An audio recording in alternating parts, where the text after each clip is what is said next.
What is up, risk takers? Welcome to the Kill Pete strategy. I am Pete, and today I am collaborating with riskyfil.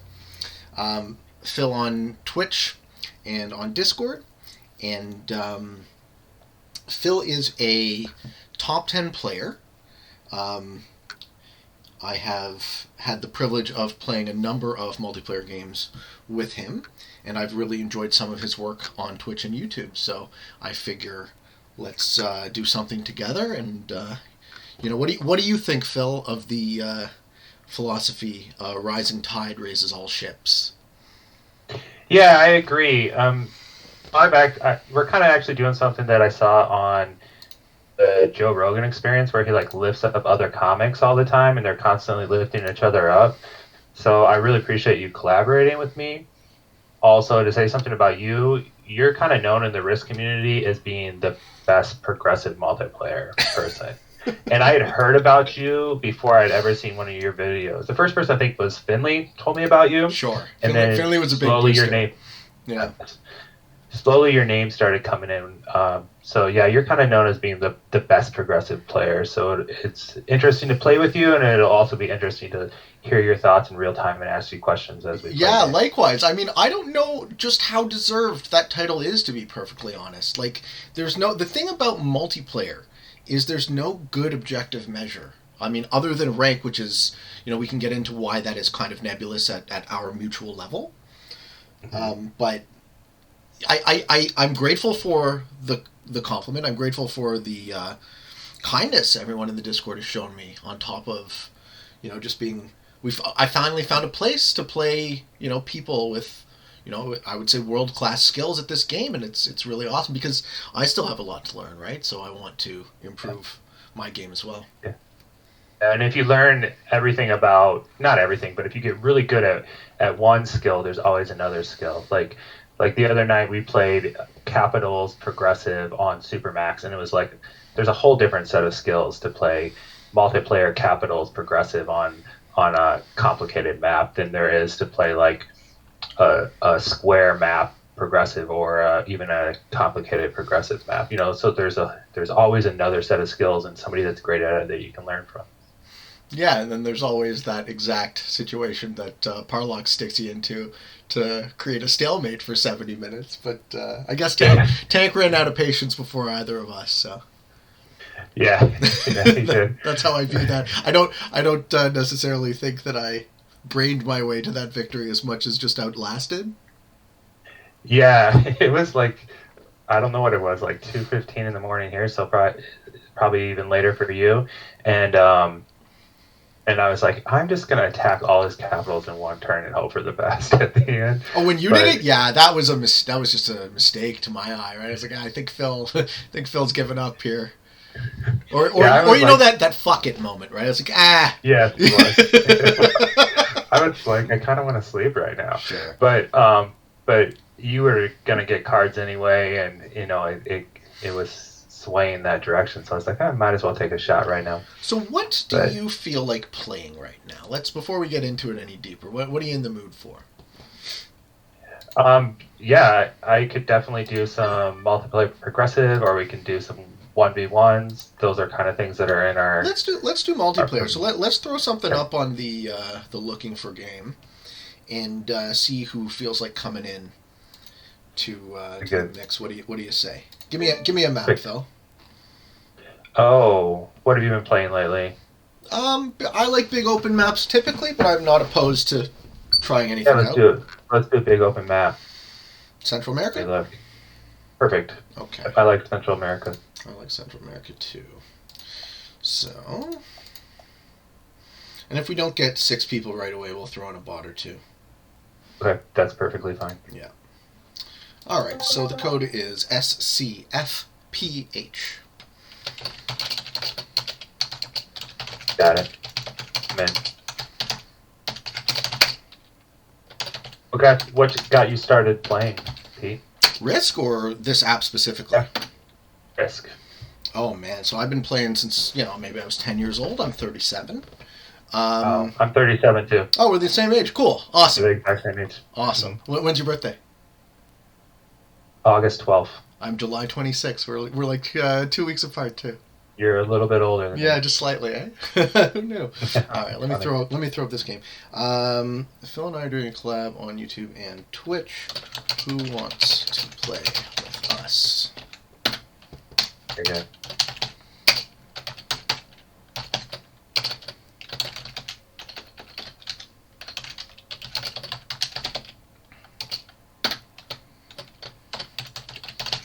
Okay. Yeah, so I got into Risk fairly early as a kid, just classic, probably fixed for the longest time. So the meme about games taking forever, or games not finishing in the board game variety. If anyone listening or watching is old enough to remember the Seinfeld episode where Kramer and Newman don't finish a game and then they end up on the New York City subway and they say, well, the Ukraine is weak, and then a Ukrainian man smashes the board. That's just part of that's part of where I'm coming from, right? And then, coming onto this app maybe a year ago, just about, I think I'm now almost exactly a year in. Oh, yeah. Yeah, nice. On this app. So, playing with Balance Blitz for a change, playing on all these cool new maps, and then finally discovering the Discord and playing with all you people. Something else, man. It's a trip. It's pretty amazing. It really is. Yeah. I only played, it had to have been less than 10 times growing up. But most of it was like high school and college with my friends from high school. Then during COVID, my friends from high school all got together on Wednesday nights, and we're still doing this. And we played Risk, and then we switched over to Among Us. Some people really like Risk, and some people don't.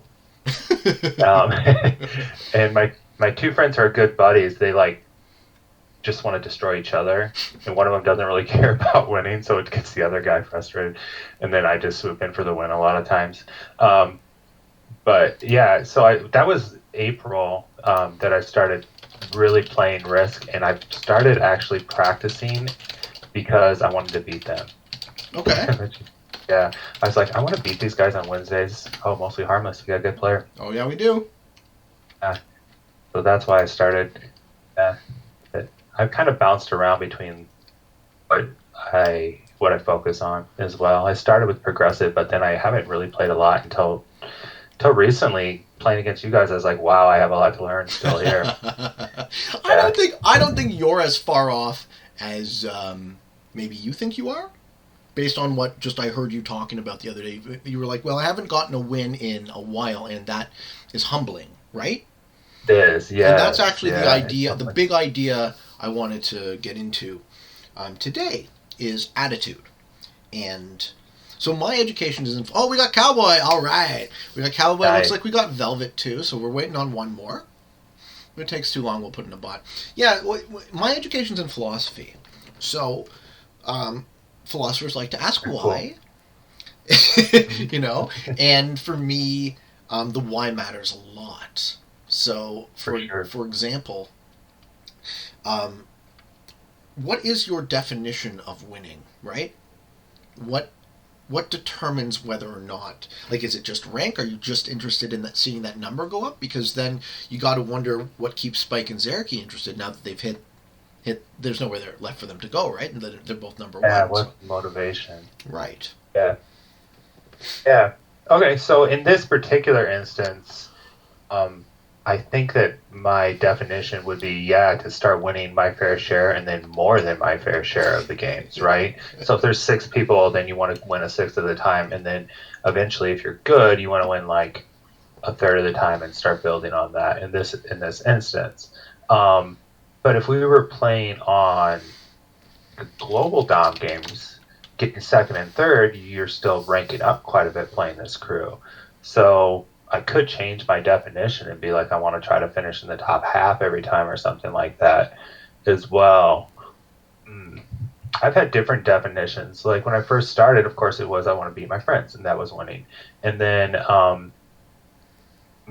I realized, okay, I can be good at this. I want to make intermediate. We got Sin. We got a really good game here. We got some good players. All right.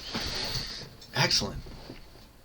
So yeah, you can. If is anybody else showing up? Looks like Sin. Sin's coming. Oh, Sin. Yeah. That's what you said. Yeah. Sorry. No worries. Yeah. So I think you're right. Like we're just constantly moving. We get to the goalpost and we just constantly move it, don't we?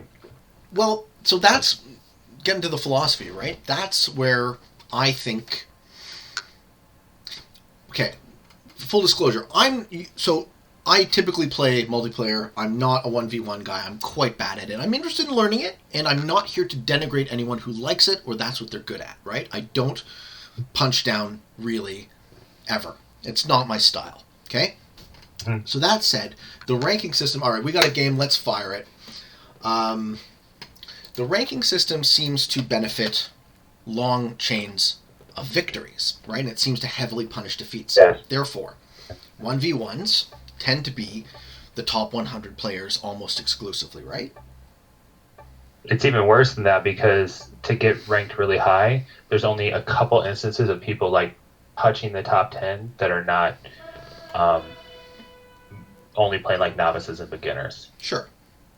Yeah. So go ahead. I'm sorry. No, it's all that was perfect. That was exactly what I just wanted to see sort of your perspective on it. So you were interested in when you started, when you saw the rank and then you figured it out sort of, you were interested to say, how do I go, like, I'm not going to put words in your mouth, so tell me if I'm wrong here, but first you see it and then you come to understand the game. It's like, oh, interesting, let's see how far I can go with this, right?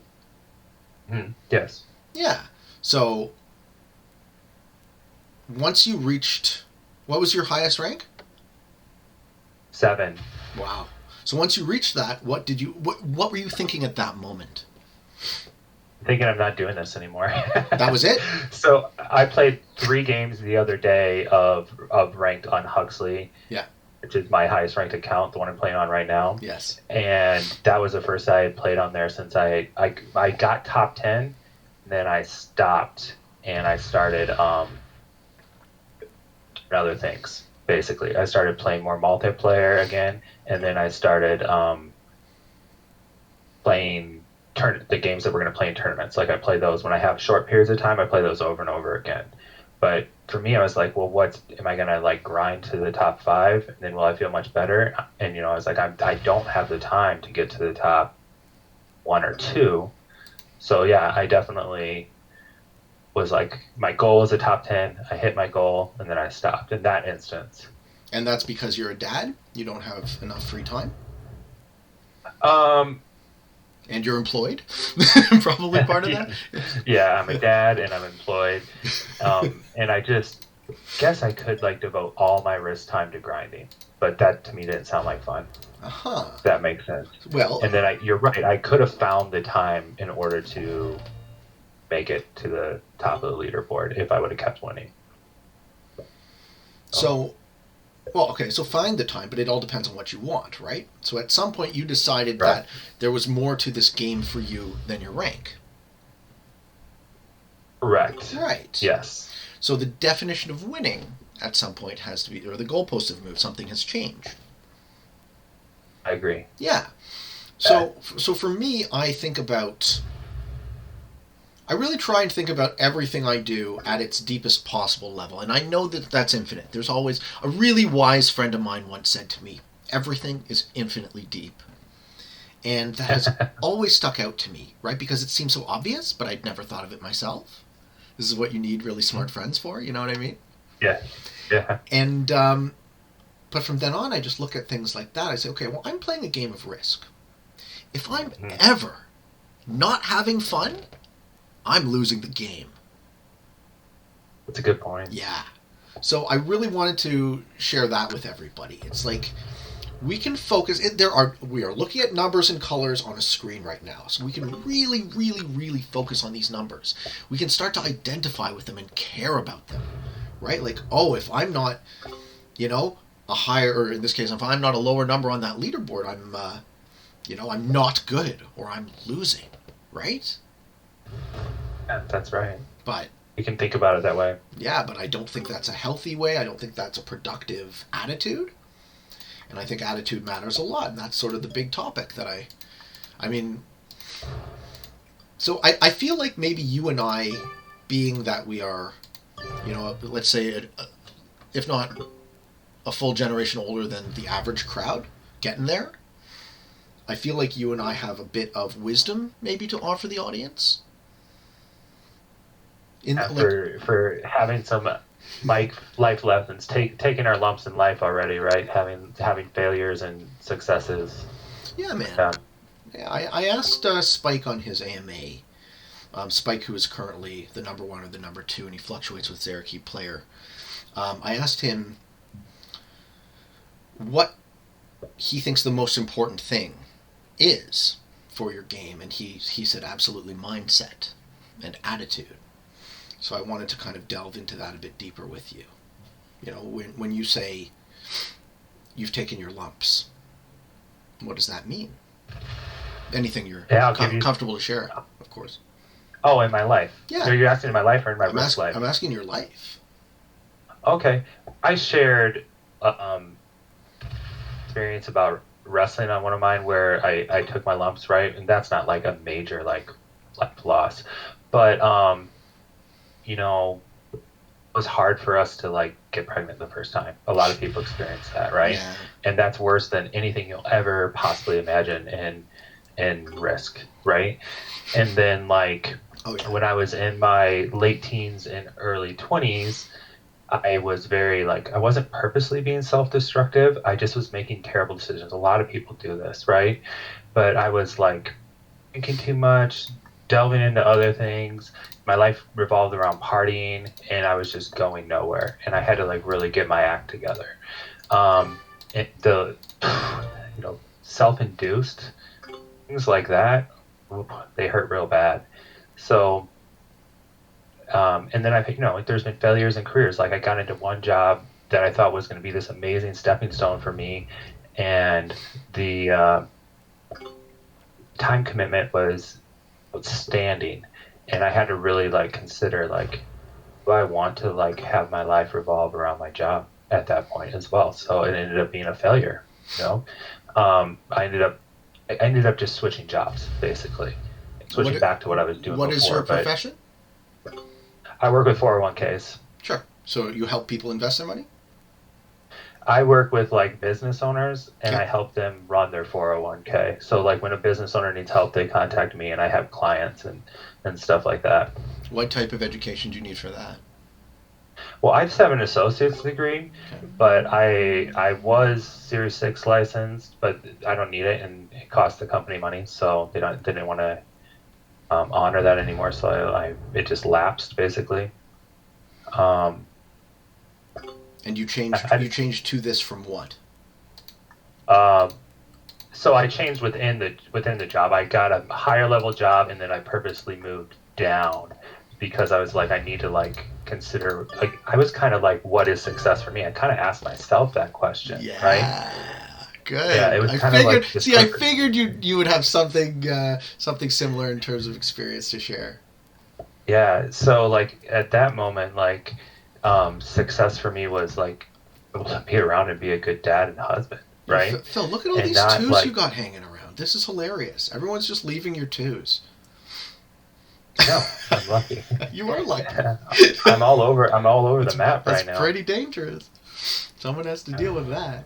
You're also hanging up in my favorite corner, but that's fine. You can have it. I'll take the other two. You have the other corner. Yeah. And you have the bottom right corner. I sure too. Do. This is my favorite. I need to add down there. Thanks for pointing that out. No worries, dude. This is my favorite point in a progressive game. Right here. The moment before the matches start to come in and everything starts to explode. The tension, right? Yeah.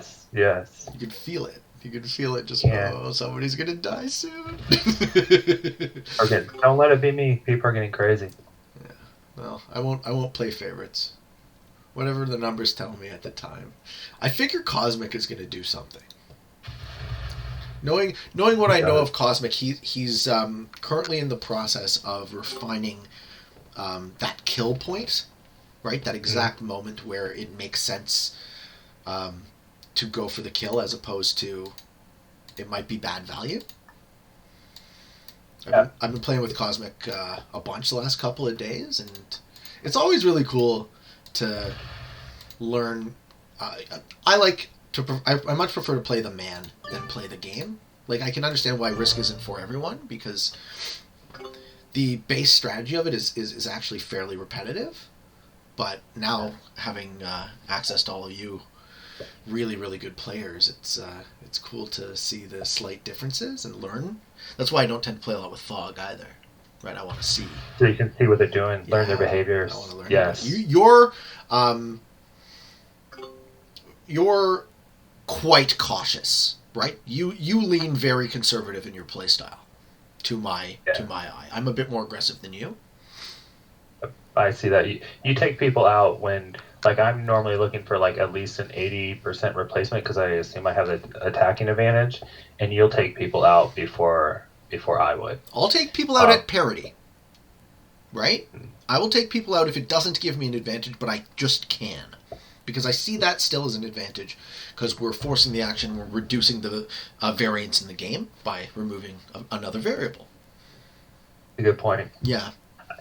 I try to do that in fixed. If I can end up semi where I was, I'll take somebody out, right? Because then, like, if you get in fixed, your first idea is like get in the top 3, so then you can have that play that where you're maneuvering, where you're all attacking each other, and you're just trying to keep the balance of the game, right? Mm-hmm.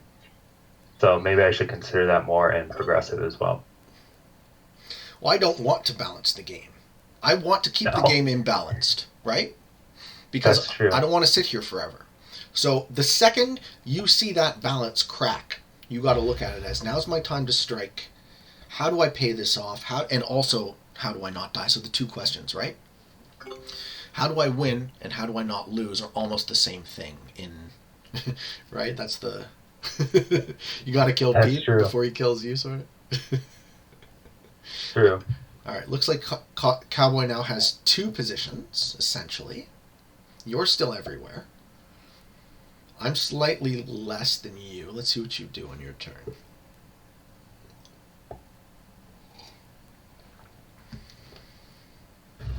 What about you? What you overcame in your life?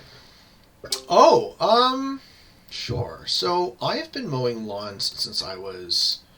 I've been mowing lawns since I was a kid, and I did it professionally for the first time, say, when I was 14, 15. And I started a business with a partner, and that was a great learning experience for me. That was a great failure, because I don't think I have a personality type where I can work with a partner, really.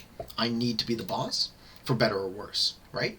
I'll take a significant cut to my earning potential in order for the increased freedom of being able to say, the buck stops with me. So I sorry, I just gotta let my cat in. Absolutely.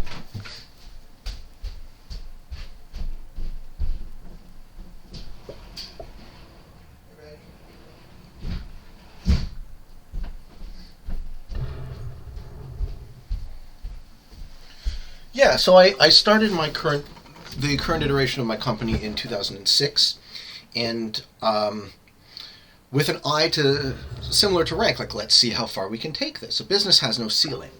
So by 2018, I was employing 8 people.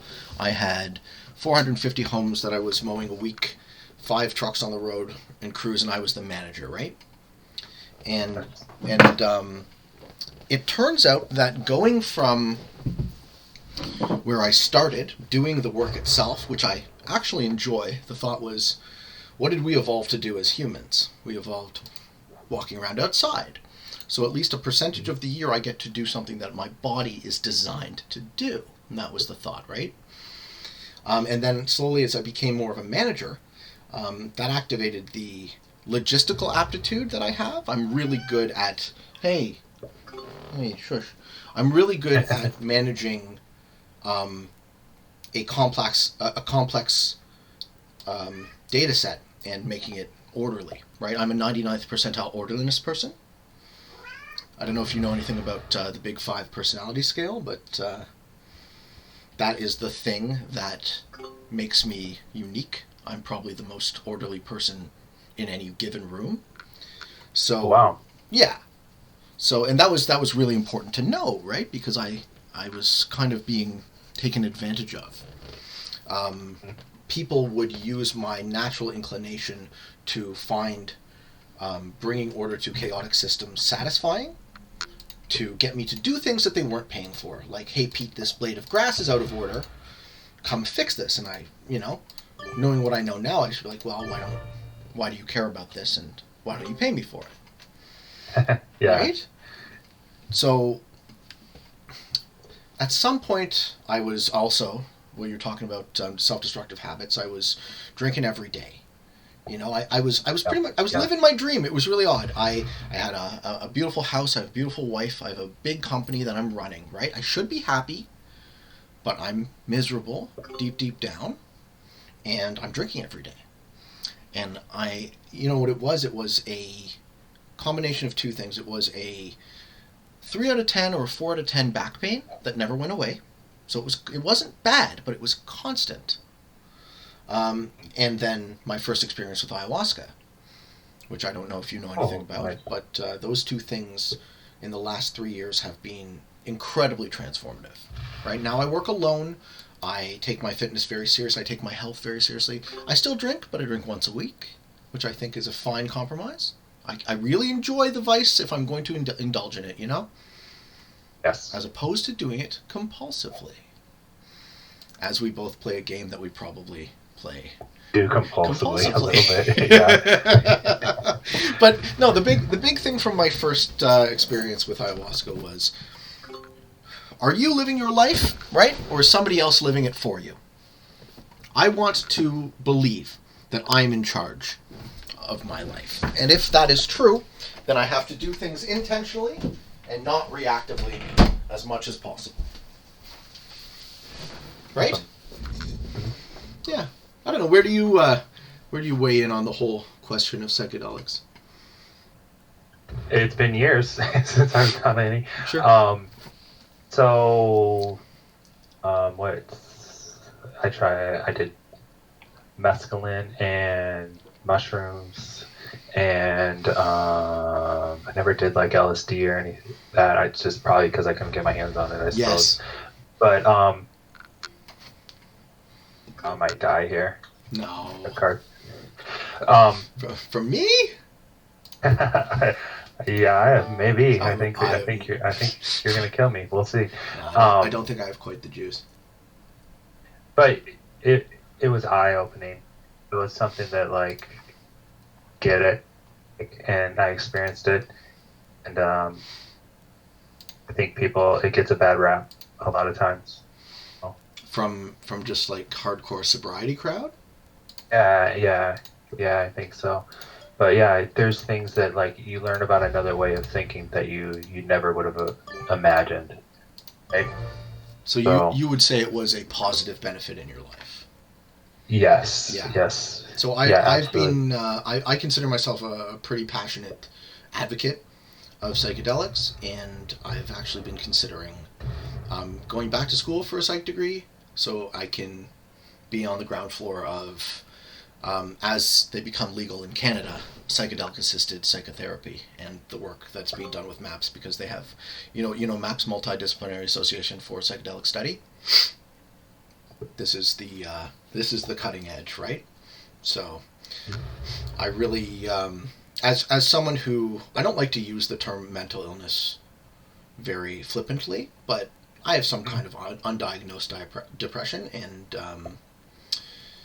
or just a tendency to melancholy, however you want to think about it. So for me to fight that fight, and I think where I'm at now, to have won, right, to actually get to a place where I love myself, was a long road. And I know a lot of younger people have no idea how to get from here to there, so to speak, because the world is so much more complicated than when you and I were growing up, right? Yeah, absolutely. And getting more complicated all the time. So how does someone just coming up, navigate the world? Right. Well, what are you teaching? Your kids are still quite young? Yeah, and we live in a small town, so they're a little bit sheltered. So, but I definitely try to just like have open conversations with them about like the world around them, right? Mm-hmm. And you know what they see, what's going on. I'm not like trying to shelter them further or anything like that. It's hard to navigate because like when do you talk to them about what, etc. Is a really hard question because you don't want to go too soon or too late on things. But like a lot of the stuff that goes on that you would see in the news, they're not even aware of it. So then you bring it up, you have to like teach them what's going on in the world before you even like explain to like get into the philosophy of what's going on in the world. Do you like philosophy as a subject? I do. Yeah. Yeah, I do. I've never like intensely studied philosophy. So funny thing, I took philosophy in college, and I remember my instructor was like, he was like Jimmy Stewart, and he was like, what if there was a teletransporter? I remember, and I just thought he was this ridiculous person, right? And so like I got in this argument with him. I was like, this is a dumb conversation because this isn't possible, right? And then later on in life, I take ideas to the extreme like that now. You know, you take an idea and you take it to the extreme so that you can weed out what's true about it. Yeah.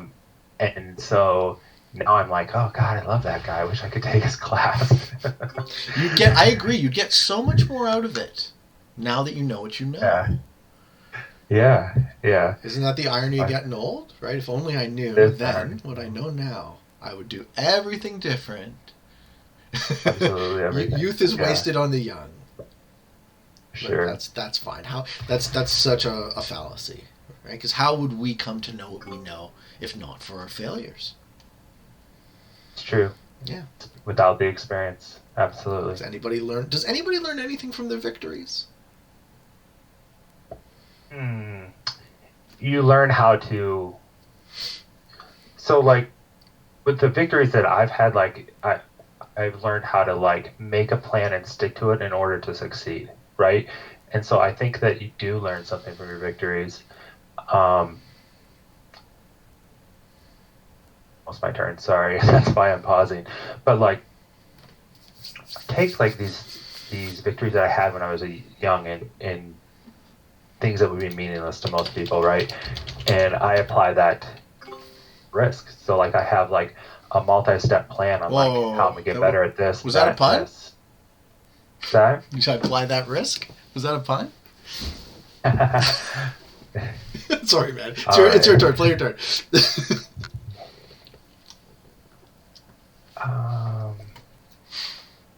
I haven't really thought about it very much. I should take him out. That's probably why he's crying. But you can't. I'm too late. I haven't thought about it enough. Oh, well. This is what happens to me in games all the time. I'm like, oh, I'm too late. You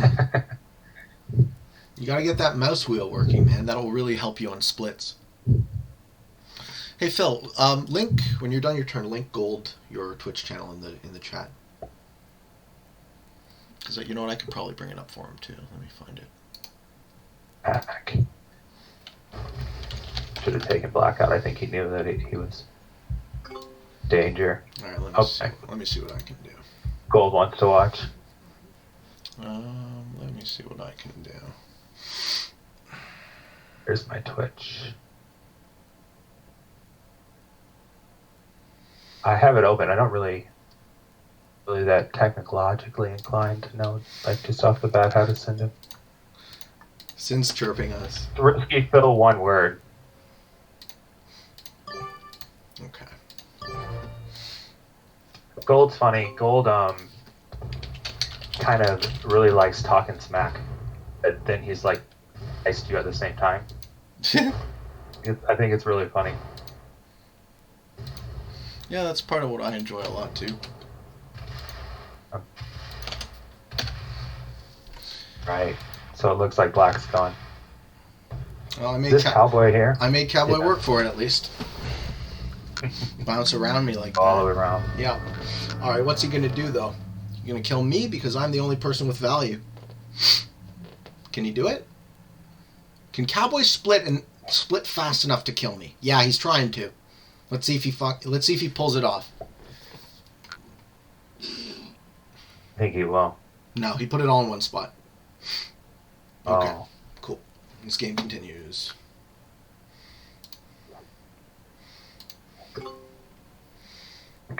So you were talking about how your wins, right? What you learn from your wins. Yeah. So the successes that I had when I was young, be it in sports or whatever, they taught me how to like come up with a plan and win, right? So I do think that like there's a big place in winning and learning if you look at it properly. Oh, now you're dead.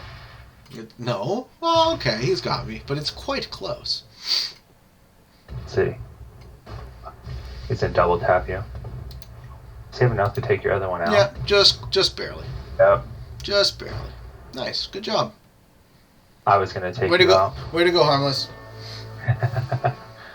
Can I take anybody out for cards? Yeah.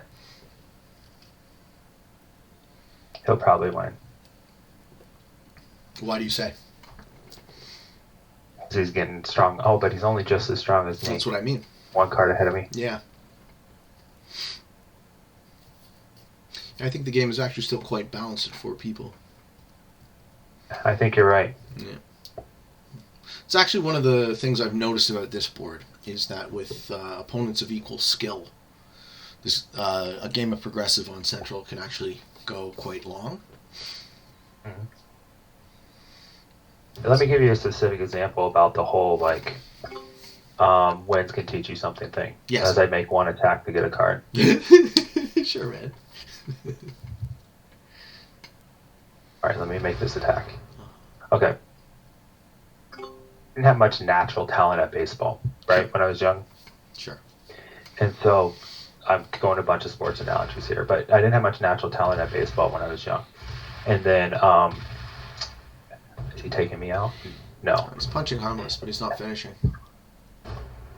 Okay. But I went to a lot of camps and I hit with my dad a lot in the backyard, all sorts of stuff like that in order to get better. And I slowly progressed. Like I had a plan and I stuck to it and slowly progressed. And it was really after this big failure where I was sick one year and then I didn't make the team, right? And I had to like find another team and all this. So that like really motivated me as a 12-year-old. But I wasn't very naturally talented. So I did all this work and only got so good, right? Pretty good, but only so good. Okay. I was probably never going to be a professional baseball player. But then when I got older, I applied that to ball and wrestling and all these other sports. And then eventually, when I settled down and got a job, I applied that to learning in my job. And it was the same skills, just applied differently, right? So I would say, here's multi-steps of what I'm going to do. I would say I'm going to stick to a schedule where I'm going to practice this amount, this many hours a day, and I'm not going to do any more, etc. And the same thing applied to that. And now I'm applying the same thing to risk. So however good I am at risk, I'm getting that good because of these skills that I learned as a child. I actually think what you're touching on there is even deeper than just knowledge acquisition. I think it's also key to our happiness or our satisfaction as men. Like happiness, a lot of people think like, what do you want out of life? Well, my goal is to be happy. I don't actually think that makes sense because happiness doesn't seem to be an end state. It seems more to be a process. Mm-hmm. Like we feel satisfaction when we are in process of incrementally achieving our goals. Is that borne out in your experience as well? Yeah, I do think so. So yes, I am much happier that when I have like a goal and I'm going for it. Mm-hmm. Than I am if I'm just purely doing whatever, right? I need some meaningfulness, something to make my life meaningful. If that makes sense. And Is that what you're trying to say? And you find the goals bring the meaning? The pursuit. The pursuit of the goals. So having an aspiration and then working towards it. Yeah? Okay. Bring the meaning. I think so. Sure. I mean, I've always found meaning to be an extremely elusive thing for me. And again, that might just be a tendency to melancholy. Like, I have a notion in my head, rightly or wrongly, that I have to be uniquely qualified, right? I have to be put on this earth. God must have made me, in air quotes, for something, right? So I think that's the illusion of purpose. I don't know if that's real. But to your point, I think it doesn't necessarily need to be real. It just needs to be aspirational, and then what we really get in terms of life satisfaction is the pursuit. Oh, there goes Velvet. I think I'm next. Uh-oh. He should probably hit me after this. You think you will? I think so. For 3 cards? What's the match? 80? I have 164. Maybe you won't. We might end up in a crazy endgame. Do I have a match? What, a 3-player stalemate? Well, yeah, where we're just all. I don't think the board's quite big enough for that. It's not like 2209 where that can happen. Yeah, these guys could take me out one turn probably. Speed matters too. Speed matters a lot. That's something I need to work on. I was thinking of making a video about speed. Sure. What would you say? I would just show how to set up like a play friends match with yourself where you work on speed, basically. Oh, like you just go multiple accounts and try and click as fast as you can? Oh, pass and play. Pass and play. Sorry. Sure. And that's just to get the muscle memory? Or some other reason? Correct. Yep, just to get the muscle memory down and then just to practice speed. Yeah. For me, I need a little skin in the game, right? So I'll happily play ranked. So for example, the semi-final round of the tournament was Red Sands with Blizzards and Fog. So I played a ton of Red Sands with Blizzards and Fog on the Discord with like some of the real players, with like Sterling a bunch, who I'm sure you know is incredibly talented, and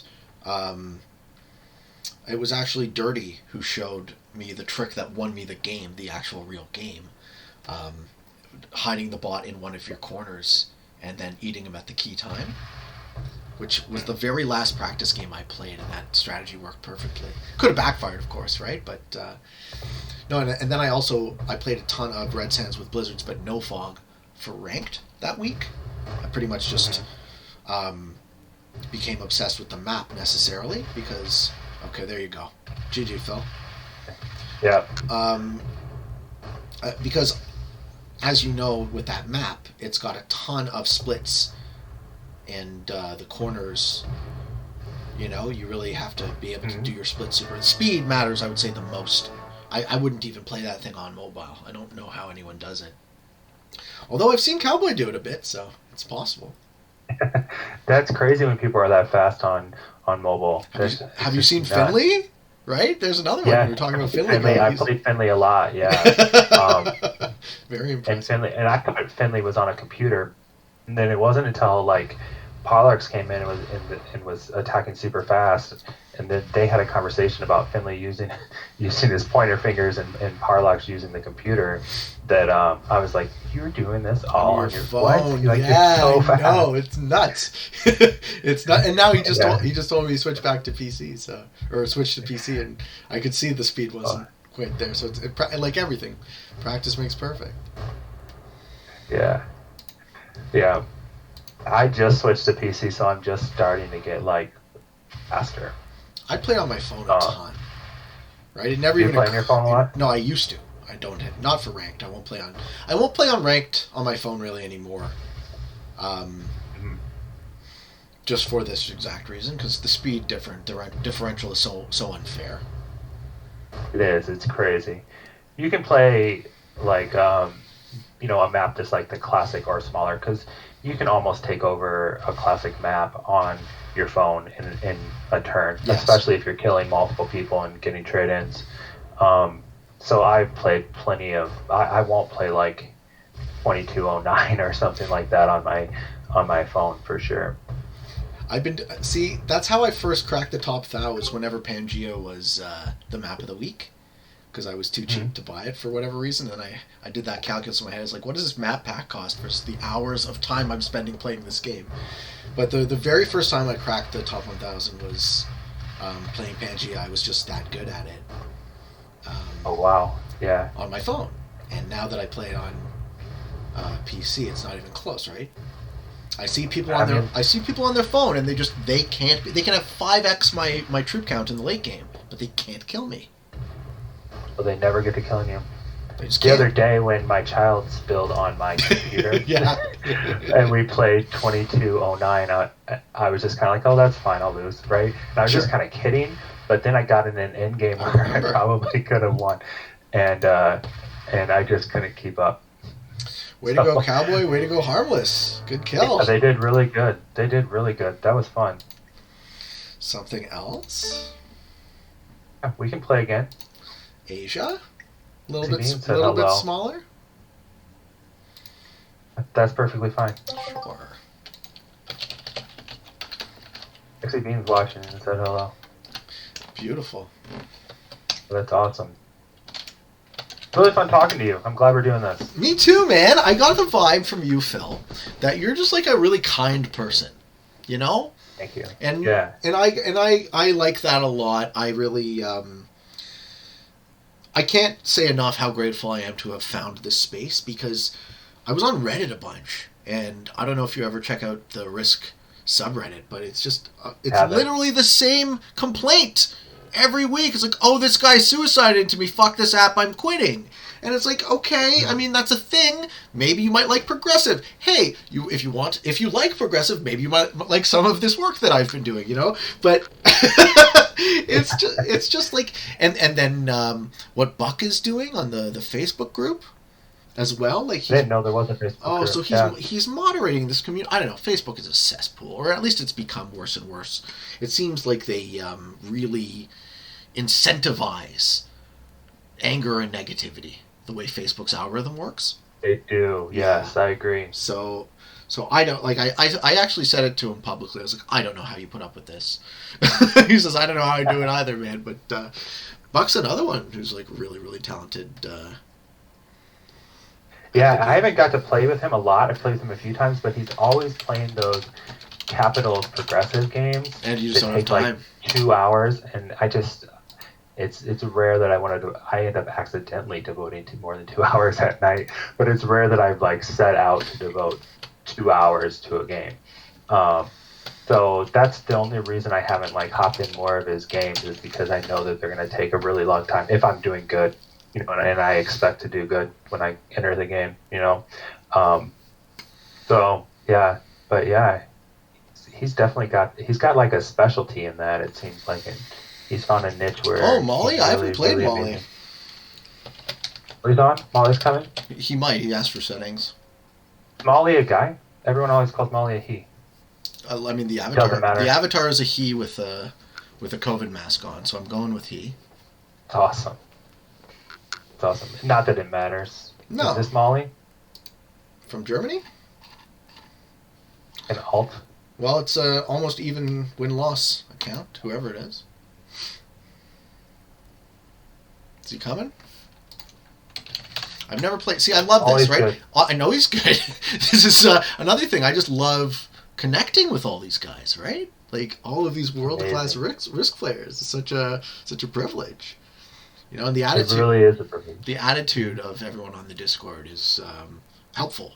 You know, it's like, yeah, you might be wrong about this, but it's not like you're wrong and you're an idiot. No, it's like you are incorrect, and here is perhaps a correct way to think about it.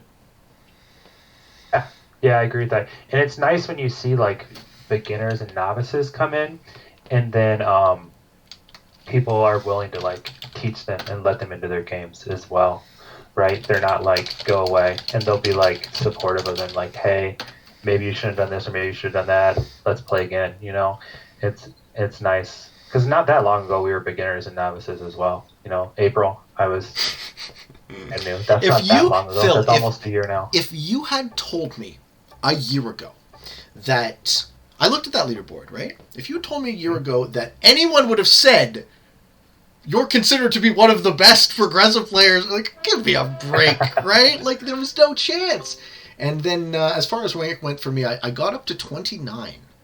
Oh, that's really good. I saw you I knew you were at like 32. So I got to 29 the middle of this month on a crazy, like, since the big tournament, I went on a 2-week long win streak where I just didn't lose. And then, inevitably you have to lose. And if you're playing multiple opponents, you lose bad. And and then I lost a couple more times. And, that's rank, right? I feel like, so I set my sights, talking about intentions, I set my sights on cracking the top 10. And I'm okay with, and I fully recognize that might just be impossible. Right? That might just actually not be possible, given the settings that I use. But I'm going to try. It's an aspiration more than... right? Absolutely. I think it's really hard. Yes. But I think if anybody can do it, you can do it. Thanks, man. And especially if we actually have a rank reset, and I think it's very possible that you'll be in the top 10. Things could change. Yeah. And I don't know what that change looks like right now. But I actually think that when I first heard about auto match, I was like, I'm not going to like that because I like what I like, I'm in my groove here with my settings.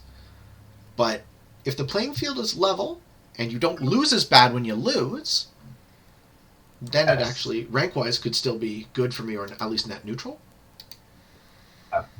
Who is their Fliegende Hollandia? Because I'm going to let him have Afghanistan, and let's see if that comes to bite me in the ass. Oh, Pete, I was trying to go south. I'm not down there. No, I can't. Sorry, bro. I beat you to it. I'm one up in the turn order. It might be worth hitting this 2 to go south. Or just staying here for now. This is what I'm going to do.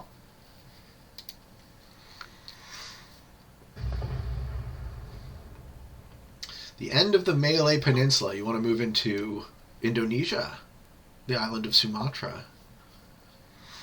You really know the map. Dude, that's my favorite place in the world. Right at the tip of that peninsula is Singapore. Have you ever been to Singapore? Oh, have you? Oh, it's hot as balls. It's like equatorial, right? So it's like 30, 35 degrees. Sorry, that's Celsius. I don't know what that is in Fahrenheit. It's very hot and humid, and I love that. And the city speaks English, and it's a first world sort of nation nestled in Asia, so it has the mix of everything. The food was outstanding.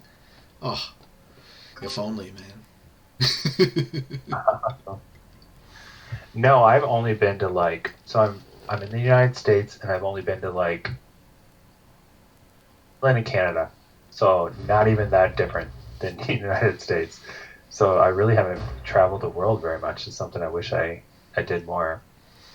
Was there a good reason? Traveling the world? Yeah, why you didn't? Canada? Was there a reason why you didn't, basically? No, I mean, when I was young, I just didn't have the money, and then we probably will someday, but right now we are focused on the kids and going places that are appropriate for them. Like when we take a vacation, we go to a nearby city and go to the zoos and all sorts of cool stuff like that. So you have 2 kids? 2. How old?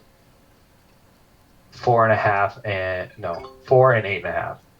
8.5? Wow, man. You had a kid, 30? 29? Had your first? Cool. Right on, man. Yeah, I was 29. Might as well. Do you have any? No, not for me. That's not my destiny in this world. But changes everything. Well, I mean, so we are now of that age where it is the majority. Most of my age group has kids or is settling down and preparing to. Mm-hmm. So inevitably I'd become socially isolated a bit, and I was kind of fine with that. I mean, I love my friends and I need my friends, because especially if you're not going to have kids of your own, you're Your friends will, oh, cowboy, nice, nice. Your friends become your family a bit more, and then COVID happens, and it's heartbreaking. I can't connect with it. The thing I love to do, Phil, I don't know if you can tell by this conversation so far, but the thing I love to do is having a long, in-depth conversation with someone, getting to know them. That's my very favorite thing in the world.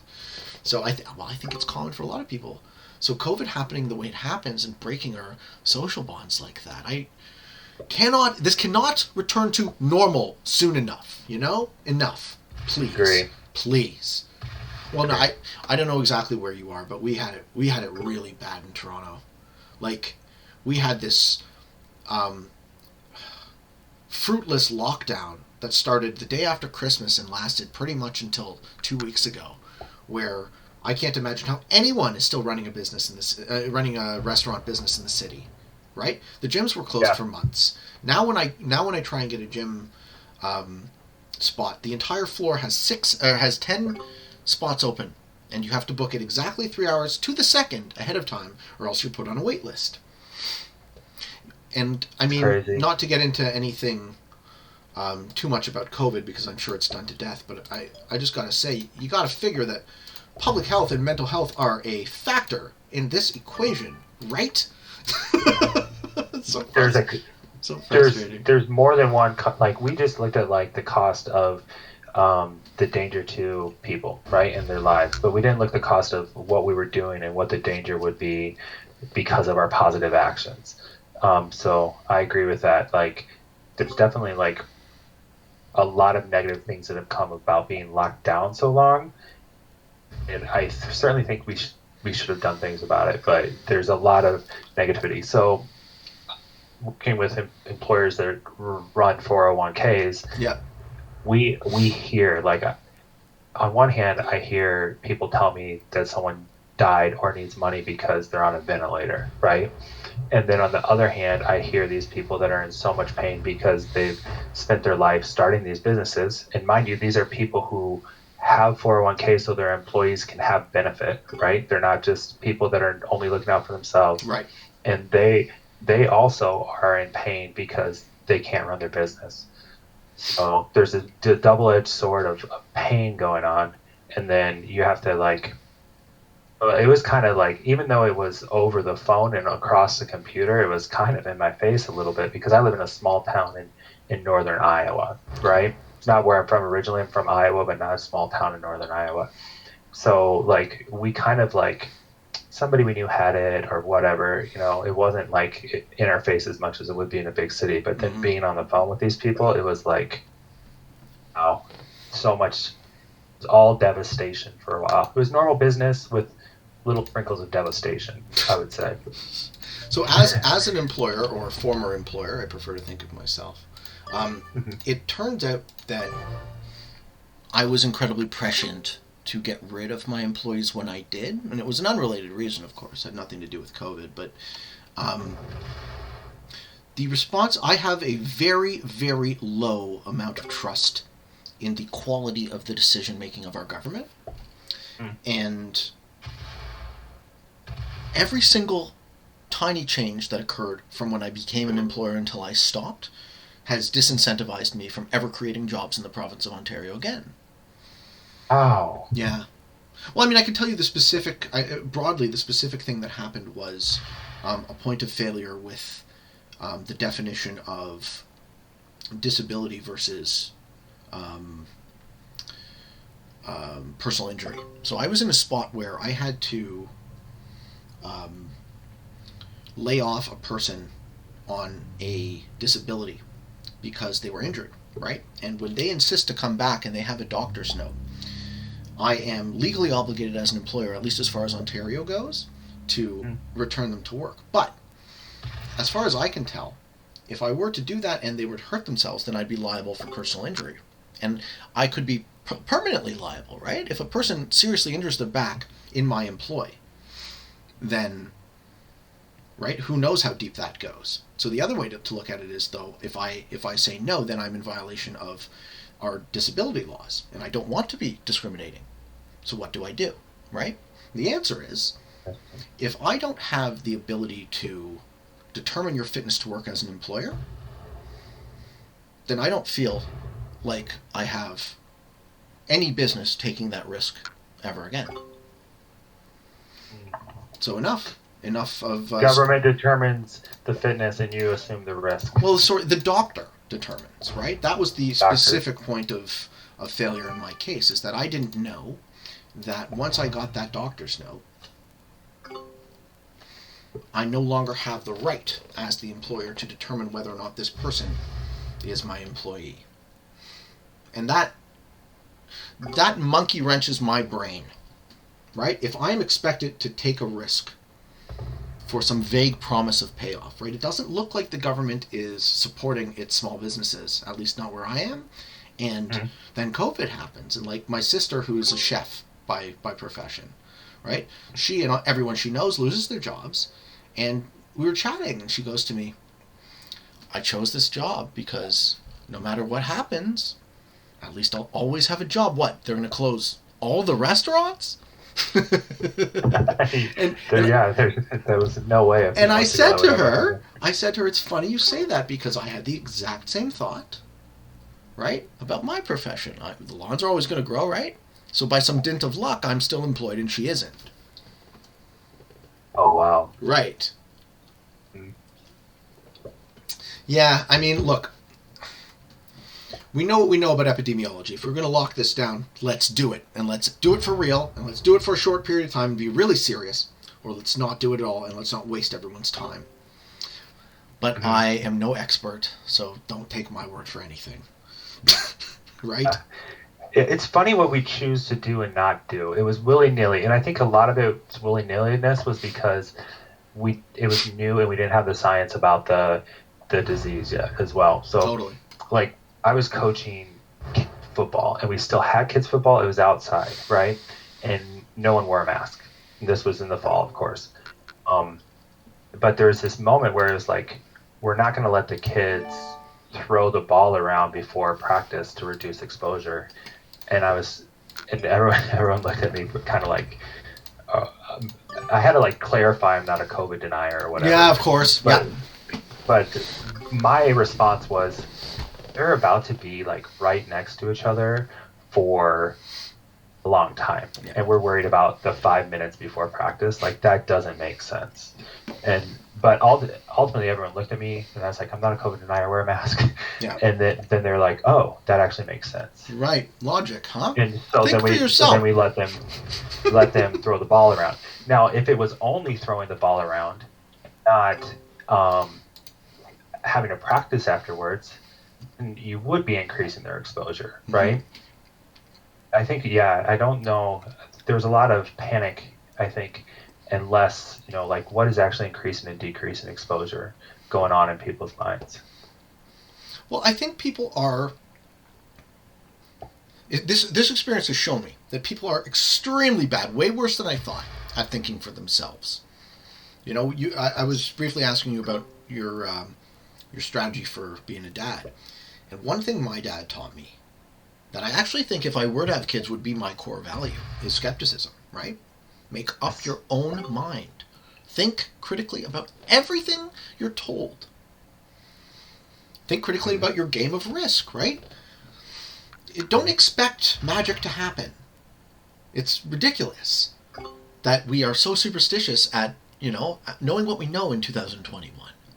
We still think things are just going to happen to me, right? If I'm a good person, I deserve it. That's all bullshit. That's all bad for you. It's in the immortal words of George Carlin. The only thing that's going to happen is the thing that you make for yourself. Point. Yeah, that's a great point. I do try to teach them critical thinking. A funny story. It's funny to me, and maybe it's not funny to anybody else in the world, but I used to believe everything. I believed in aliens and Bigfoot and ghosts, and this was before I like cleaned myself up. When I clean myself up, getting sober, right? When I clean myself up, was like, oh wow, I missed out on a lot of learning opportunities. So I started learning, and I was watching like documentaries and stuff. One of those documentaries was Ancient Aliens. I thought it was a documentary. Yeah. Have you ever seen Ancient Aliens? No, but I get the broad strokes.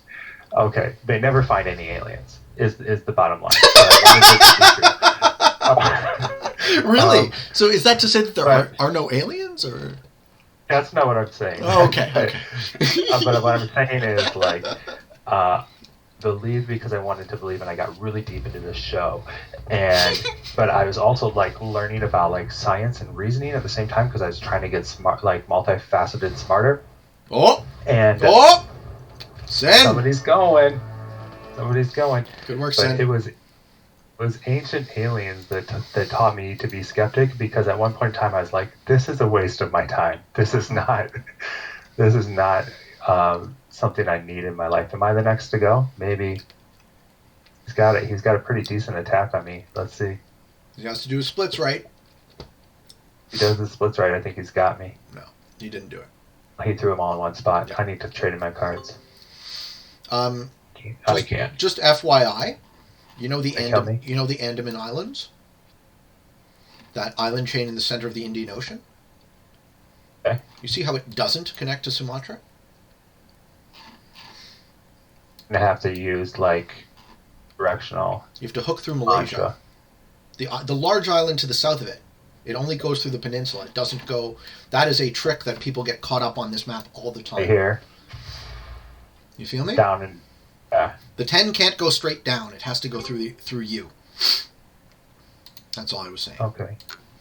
Anyways, time to kill Cowboy. GG, Cowboy. But yes, because of Ancient Aliens, I now find a ton of value in being super skeptical. Right. Because I was just tricked for so long by myself and allowing myself to like watch this program.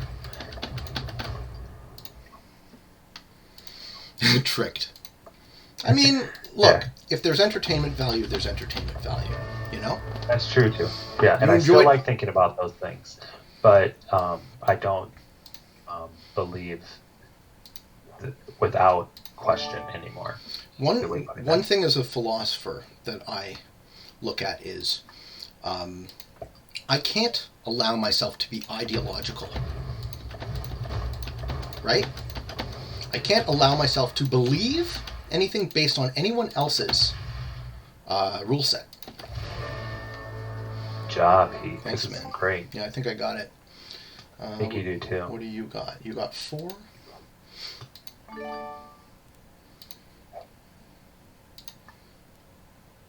No, it's too close. Who'd you trade in? It's only 40. I don't have it. I can't kill you. Nope. No, I don't. I can't kill you. This game continues. Kill me next turn. Well, oh no. You do have 4 cards, sir. I'm going to tell you a little secret. Yeah. I do have a match. Never mind. There you go. Can I kill him? There you go. I kill him.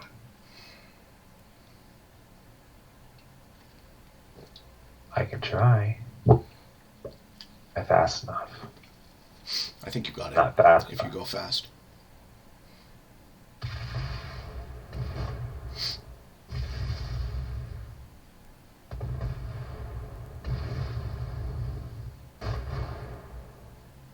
Fast enough. Pete, watch me lose because I'm not fast enough. I don't think you're fast enough.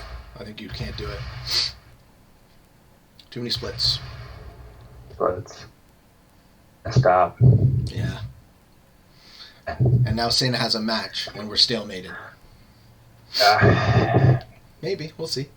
I'm going to say oops. No so mat- he knows I wasn't trying to be a jerk. You're not a jerk. Oops. We saw what you were trying to do. Yes. Just didn't. Oh! Oh! There you go. Oh, All right. Fair enough. wow.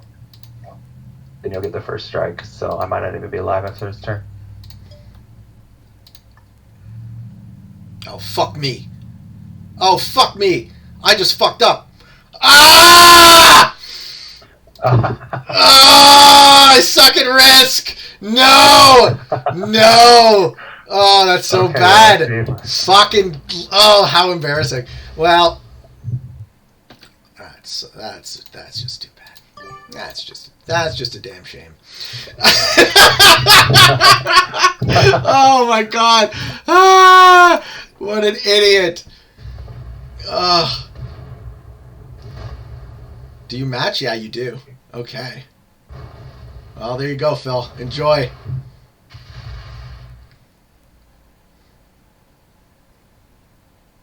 It's going to kill him quickly. Don't run out of time.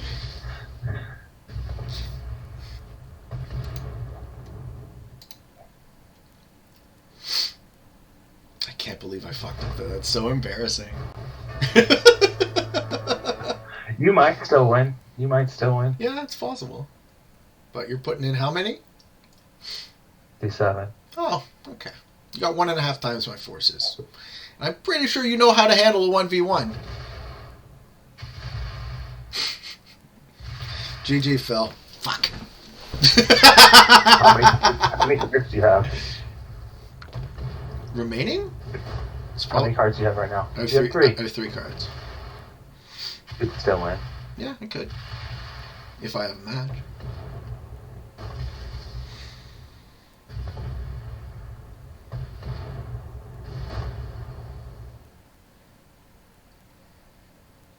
Just a nice click. Now that was an oops. That was a real oops for me. Ah. Oh well.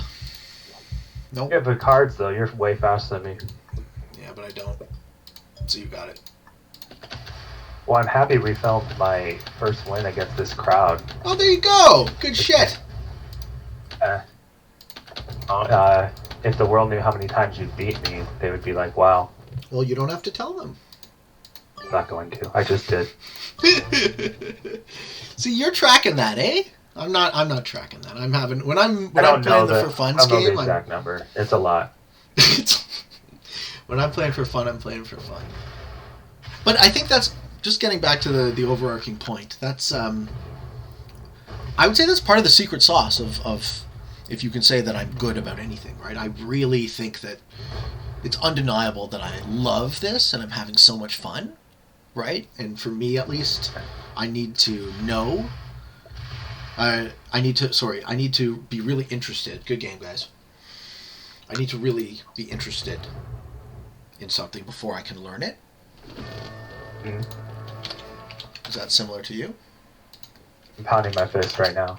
Because you won, yeah. Congrats, dude. Congrats. Way to go. Yes, I do need to be really interested in something before I learn it.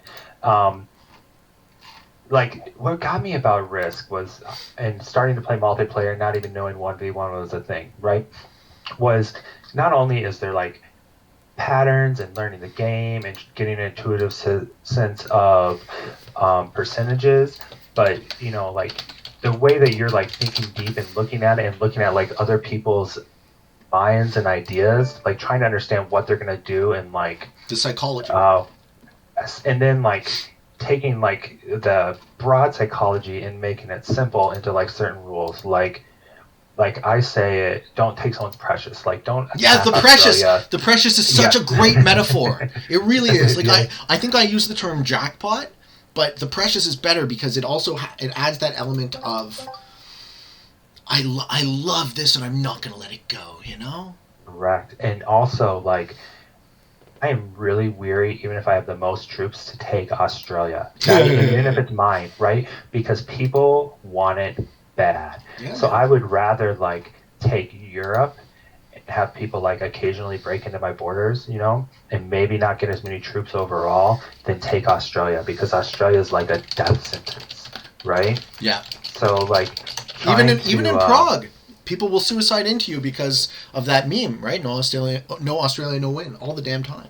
Correct. Yes, and because Australia has one border, and because it gives, you know, it's easy to hold, and it gives you a couple extra, and it's an easy place to turtle, right, as well. So like it has these, it's easy to hold, it gives you bonus points, and it's an easy place to turtle. So it's like 3 things that if you are not thinking very deeply about the game that are amazing and like awesome, right? So that aspect of like don't take somebody's precious, or like when to go to war with someone, when not to go to war with someone, when to seek revenge on someone for attacking you and when not to, and learning about like, so like a lot of times I'll attack someone, I did this a lot more at the beginning, early in the game, right? And then it's half an hour later and now they're suiciding into me. Yep.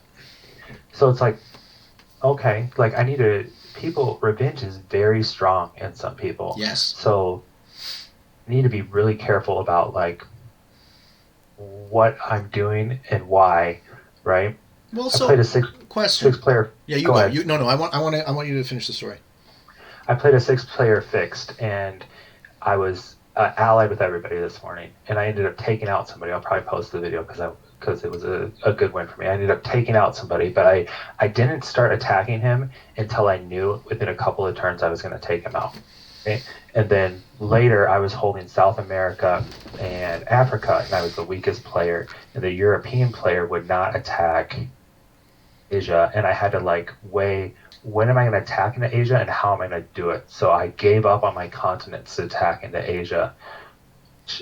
Ultimately, eventually incited those two to violence because now they're the continent holders and the two strongest people, and I just turtled until at some point I opened up the Australian turtle person, attacked the European turtle person, but not to just make them mad, I attacked the European person as well, and then I took my army elsewhere.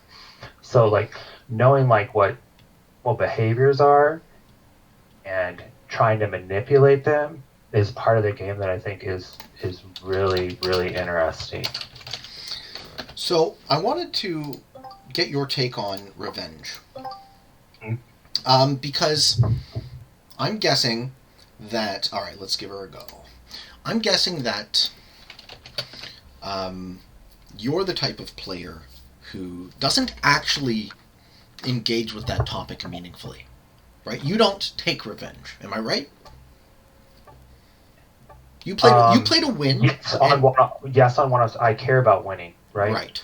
So I'll give you an example. In global domination, I never care about revenge. I only care about making an attack to stop them from making attacks, Yes. right? Yes, and so I try to avoid that because a lot of times you just end up in a war, right?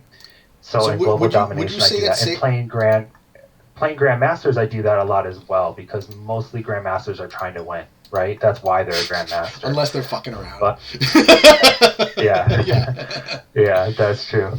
But playing my friends, where you play the same people over and over again, and you're looking at each other and talking to each other, you need to sacrifice today so that you can win tomorrow. Sure. So it's a different outlook on when is revenge necessary.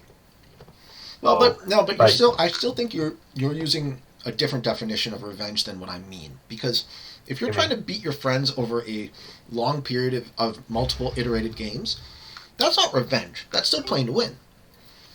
Correct. What I'm talking about is the fuck this moment, right? It's like, well, that guy fucked me over, so there you go.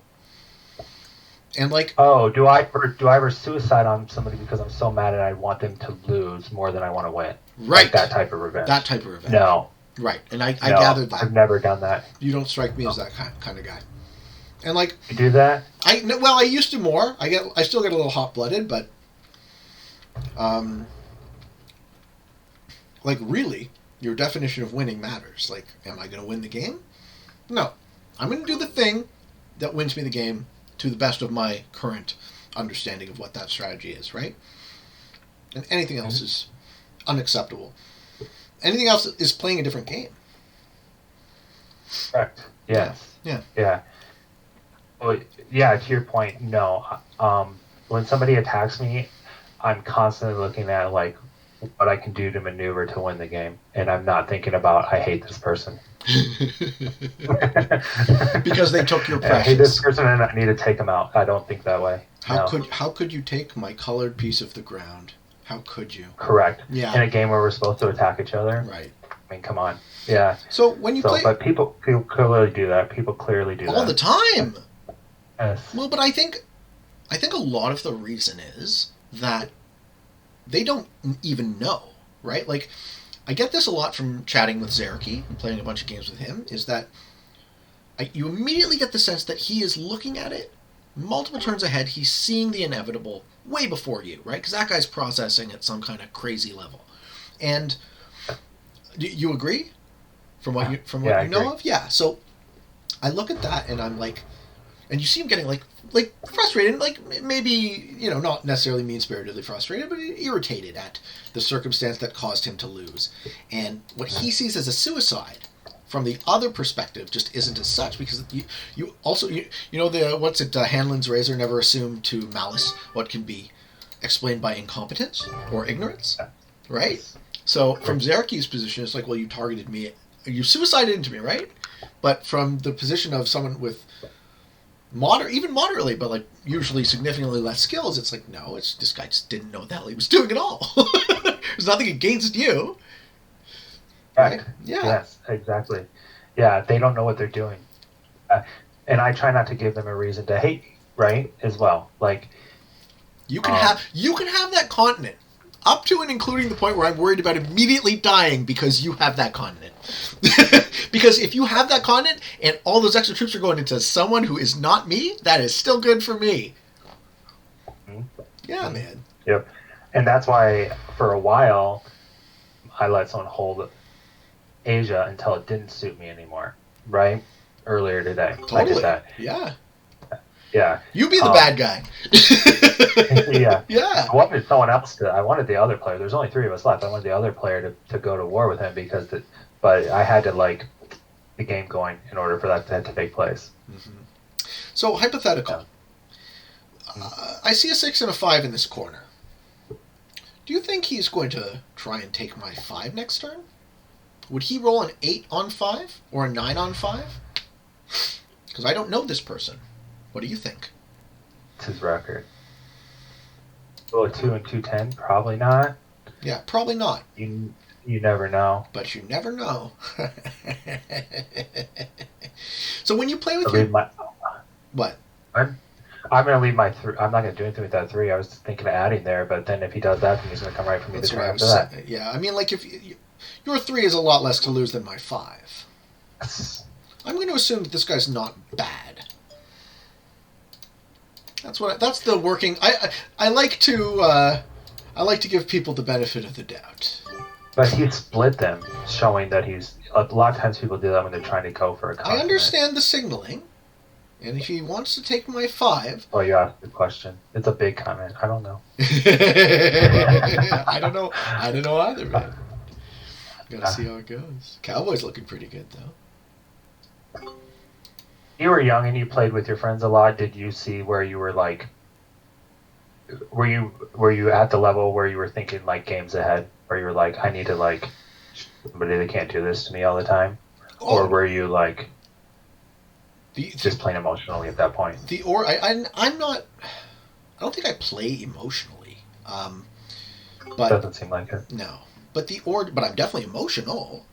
The origin of the Kill Pete strategy is my one buddy who we were playing on Sega Genesis. And we were actually at an Oktoberfest, so it was like back in university days for me. You got to figure, 10 guys sleeping in the same room on the floor, sort of after drinking our face off. And we're playing on Sega Genesis. My buddy got the whole room in a Kill Pete chant. It was like, kill Pete, because it was just because I was winning too much, right? It was like, you gotta kill him. If you don't kill him, he's gonna kill you. And then all these years later, I was like, that's actually kind of a great name for a channel. It is. So yeah, I would say I've won my fair share of games historically. I actually have a in real life risk game planned for 2 weeks Friday, which will be the first one I've played in more than a year. I have a group. I actually have 4 or 5 elementary school buddies that I'm still in close contact with, and that is such a trip, right? To see how your friends become weirder and more interesting over the years. It's amazing, isn't it? Like these people that you once knew just because of geography become these full, complex adults with lives, and every time but like it's a beautiful thing too, right? Because every time you spend time together, it's like the same person you know, but also they just become more and more interesting. At least for me. Yes. Yeah, I agree. Yeah. So the modes I play on IRL, I'll just share with you, and because I want to hear what your version is. Do you know the Earth 2210 board? Have you ever seen this board? Is it different than the 2209 that's on that game? Totally different. So it's classic, with a string of undersea colonies that also act as sea lanes to connect the continents. That's cool. Plus a moon. And the way you access the moon. Yeah, and the way you access the moon territory is you shuffle up, and the moon has 3 access points, and you just set at the beginning of the game those 3 access points on the board, and then those connect up to the moon in specific places. So the moon is a cut through. So you have a lot more of a connected version of Classic with extra territories, and that's different every time. So what I do instead is I use that board plus another Classic board inverted that wrap around itself plus the moon. So you can play with like 7 or 8 people and everyone still has a fair chance. Oh, that's awesome. Oh yeah. Oh yeah. What about you? So cool. What's your preferred? Is it just Classic? No, we don't. So my friend has just made Master again. He's actually Quinn the Pious. If you ever see that guy on Discord, he's just starting to like get into Discord and stuff. He's my in real life friend from when we were like 15. Nice. And I even lived with him for a little while. But he's kind of an expert at like fog, and then if there's less than 6 of us playing, he'll add zombies. And so there's a lot of fog progressive with zombies or something similar to that we play on weird maps, on like whatever like map that he chooses, and it's always something like twisty and turny, like castles and stuff. Cool. So that's what we end up playing with my friends, and then a lot of the games I've played are on Classic map. I'll also like play on other maps as well. It doesn't bother me what the map is. That's just me, like when I'm choosing my own games. Okay. So you're still playing with your buddies on the app though? We started on the app. Oh, cool. Okay. Yeah, I haven't played on that. We have a board game. My son wanted one for his birthday, but then even like because I know how long it takes, we haven't even cracked it open. So even when I play with him, it's pass and play on the phone when we play together, or he'll play the computer on one of my older accounts actually on my phone. Is he getting better? Yeah, he just wanted to attack. When you see people come and they just like attack with everything they can on the first turn, that's where he started. Yep. But he's getting better. Yeah. So he doesn't do it all the time. He'd rather play like Minecraft, or if he has screen time, or something like that. Is Minecraft just like the digital version of Lego? It can be, because there's a creator mode in Minecraft where they're like creating the whole world basically. So it can be very I don't know how I want to say this. They're definitely being creative for sure in parts of it, but then you can also like go around and like those zombies, and I don't know what they're actually called, creepers I think, and play online and stuff as well. He really likes to like create his world and make his houses and stuff. He's more of a builder than a... So for your son, it's more of a Lego type game? Yeah. And he likes Legos too. Yeah. Who doesn't? Yeah, man? most of the time he's just like building things and showing me and stuff. Pretty cool. I actually won a Lego contest when I was a kid. Explain. The prize was more Lego. Go figure. So you had to like build something specific, or they just said, "Hey, build whatever you want"? It was. Was it? It was build something, take a picture of it, and then take a Polaroid picture of it, and we'll put it in our binder in the front of our store, and it will get voted on. And then I made the finals, and the finals was you go into the store with your Lego and you build something then and there, and that gets put into the store window for a month, and that gets voted on. So I made a moon base, and my moon base took it home. That's cool. Yeah, man, that's a fun memory. That's awesome. Yeah. Did you watch Lego Masters? No, what is it? It's Will Arnett host a Lego building competition So there's all these people who are like very good at building Legos who build extremely amazing things, and then it's like a reality show where they kick somebody off each week, and then they have like a finals with 3 people. I think they're starting to film the second season now. Will Arnett adds his stimulating color commentary. He's really funny. Oh, yeah. And then of course he's the voice of Lego Man. I'm out of the loop with kids TV. So who's Lego Man? Man Lego was Will Arnett. So like he was the voice of Batman in the Batman Lego movies. Ah, yeah. Okay. But it's a pretty cool show, even for I don't think it's geared towards children necessarily. It's just a Well, they got to make it. They got to make it worth something for your attention too. Yeah. Your attention is valuable. Cool. Sure. It's a pretty cool show. The only show I watch these days is Jeopardy. Are you good at that type of busy? Well, so I bought my house, almost 9 years ago now. So ever since I had a PVR, I've been watching religiously, daily, Jeopardy when I eat my dinner. And that's, you got to figure you do something every day, you get pretty good at it, right? Yeah. But anecdotally, you know how you get on the show? Oh. Okay, so the qualification process is you do an online test, which is 50 questions, 15 seconds apiece, and each is a different category. Okay? So typically they say the cutoff to get into the auditioning process is 34 out of 50, which is 80%. Okay. And is it 80? No. I'm terrible with arithmetic. 40 out of 50. 68. 40 out of 50 would be 80%, right? That's okay. You just double it. Yeah. So, yeah, that's what I was saying. My numbers are just wrong. So I'm historically at like 34 out of 50, and then I quit drinking that 1 year, and I got to 40. Nice. Consistently, like on all three. Like one of the practice tests I did for real, but on all 3 days, I like. So that's a note in a year. I don't think I just got better at Jeopardy, right? I think my cognitive function was improved by not being, numbed by alcohol all the time.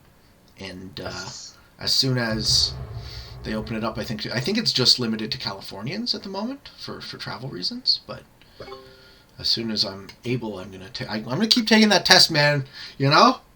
For free money. I'm gonna, if I just win, I just want to win one day. I want to be able to say I'm a Jeopardy champion. I know, it seems like such a stupid thing maybe to care about, but that's awesome. Yeah, cool. I think so. Yeah. I think it's a pretty cool thing. So, and yeah, everyone has weak points, but I'm typically, when I'm watching the show, I'm typically like getting 80 to 90% of the answers, and I'm often getting triple stumpers, but I still like musical theater and opera and like certain types of literature. Terrible weak points. So everyone has their thing. I think there's a lot of things I wouldn't have any clue about. Like when I watch Jeopardy, I generally don't know the answers. Sure. So I've always been a generalist. I've always been interested in almost everything. Good. Yeah, well, it's curiosity, right? Like, I want to understand my context. I want to understand my time and place in this world. And it seems like, with the ever-increasing pace of change, it seems like something that's harder and harder to do. Mm-hmm. I do not envy my young nephew, right? Their generation. How could you possibly make sense of this world? What do you do with yourself? Who are you? Yes, I agree. You have all the same things that we had to navigate, and more. But then you have this way other aspect of like online. Well, oh yeah, I think it's definitely harder for them. Well, you have to face this head on, right? As a dad, you have to show your kids the way, so to speak. Yes. Yeah, you absolutely do. I don't envy the challenge, but I also think that it's got to be very worthwhile. Yeah. You start thinking about when you become an adult, you think about life. When you go out on your own, you think about life differently. Every little aspect of life. But when you're starting to train another little human being, you start really like thinking about, okay, what is moral? Why is it moral? I'm going to have to explain it in a way that somebody else understands, right? Or like, how should I approach any different circumstances? Oh, he's slow rolling! Oh, he's slow rolling! Cowboy, look at that! Woo! What is he doing here? He's slow rolling. He's popping out of there. Cowboy's going to lose one of his positions. Why is he doing this? I'm not sure. Because I bet you he thought he was being farmed by Cowboy. Which he kind of was. Right? Now the board's different. Something has changed. Can you pay this off, Phil? I'm trying to see. Mm-hmm. To hit that 15 and that 1. I don't have access to the... Cowboy doesn't like it. I don't have cards to do it. I don't think I can get that 1 and that 15. I'm not getting anything out of this. Because my 14 would have to a 17 and get that 1 and go get that 15. And my 13's blocked by you guys over here. My other 14 I would have to hit 12. So it would be really risky and not worth it, probably. I do like the geometry of this board. Mm-hmm. If I had cards, I could have maybe done it, but it wouldn't have been the proper time to do that either. Right. Still too early. What's the match? 25? If I would have had cards, I wouldn't have gotten a match, though. 30 now. 30 now. Do your friends know how good you are at Risk? Like the ones that you're going to go play? Kill Pete strategy, man. They've known. Watch it? No. That's the origin of the word. Kill Pete strategy. Oh, okay. They know. Do they know? They know that you're like playing online now, and that you're like? Yeah. Well, I mean, to the extent that they care. I don't know. I reached out to my friends and family. I was like, "Yo, I'm participating in the finals of the Discord tournament, and to whatever that is an accomplishment." To the average person, I thought it was pretty cool. So I wanted to, and like some folks, they've watched and they've said, I actually just had a conversation the other day. It's like, you were playing for second though, and I was like, did I? Because anyways, I don't want to dig too deep into that ball of wax, but I don't believe I would play for second. I just think that my decision made sense to me at the time, and I'll stick with that story. But yeah, they definitely are aware. But I would suggest that people who know you, right, they don't necessarily think of it as a really big thing. It's like, oh, that's Pete. No surprise, right? That is something Pete would do. Yeah. I have one buddy who, a good friend of mine I made through Magic. You know Magic the Gathering? Magic the Gathering, yeah. I played that a little when I was young. So yep. I got quite into it for, almost a decade now. I got very, very into the game. And this replaced it for me because I really can't play ever, right? I can't see people, and I can't play my favorite game. So, in lieu of that, I picked up Risk, and so my one buddy Mark, who was a really early supporter of my YouTube work, he was just so encouraging, and like he actually works in television, so.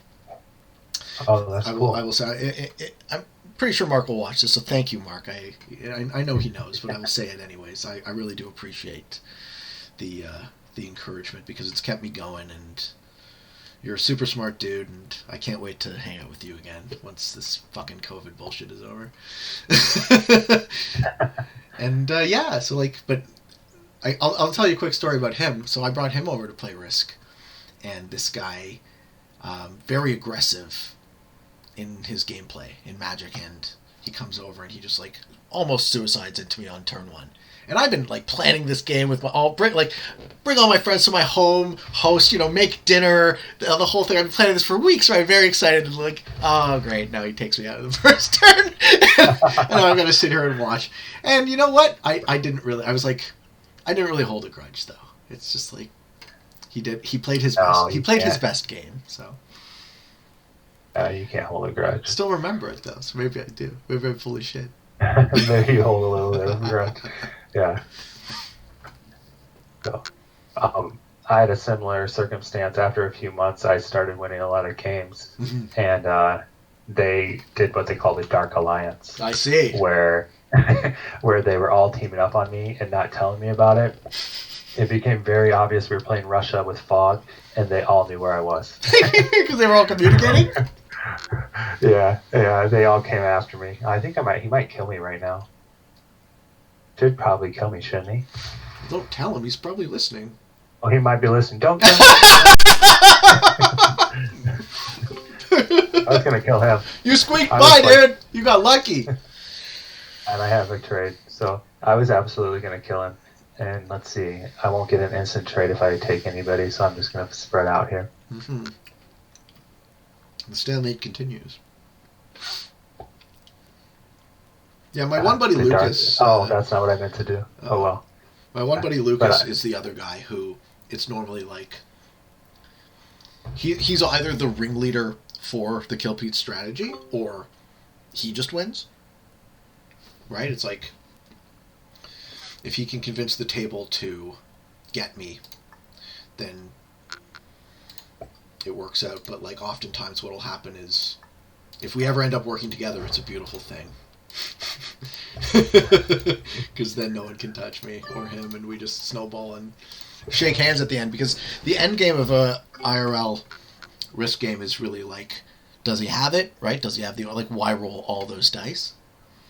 There has to be an app, though, that will solve that problem, that I can just roll. There has to be. Yeah. I should incorporate this. You guys could all sit around next to each other and play it in the app instead of on the board. That would not be as fun. Well, they don't have, like, the Lord of the Rings board or the Game of Thrones board. Have you ever seen the Game of Thrones Risk? Like, have you seen the map of the Game of Thrones world? You watch the show? I've only watched the first season, and then I was getting back into it, and then we only had the HBO app for like a period of time, and I didn't make it far enough. So there's a vertical continent called Westeros, which is an amalgam of England, right? It has like a barren north, kind of like Scotland, and a warmer south with a peninsula like Cornwall, and it's like a not really England, but kind of like England. And then there's a east-west axis continent called Essos, which is kind of like an amalgam of Turkey, almost, if you want to do a shape. So you have those two continents with a sea in between, and that's like it's quite a large board. And it's super fun to play because you have the heroes, like you have some of the Game of Thrones characters, and you can incorporate, like, they have 8-sided dice in certain instances, so that helps your math a lot if you're rolling 8-sided dice, obviously, over 6. Little things like that spice the game up. I still want the game to end ideally in 4 hours, but if everyone's on the ball, we can make that happen. You just really have to have everyone on the same page, right? We're all playing, we're all paying attention. We're not drinking too much. Okay. How do I win this game? I'm thinking the same thing right now, too. Like, I got a bit of troops, but... Let's see what you do.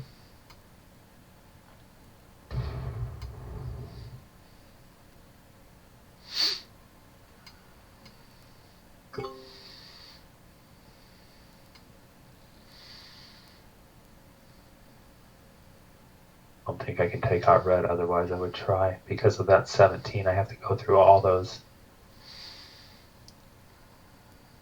Then you... Again, like, I'd have to take my 28 up. I don't think I would make it.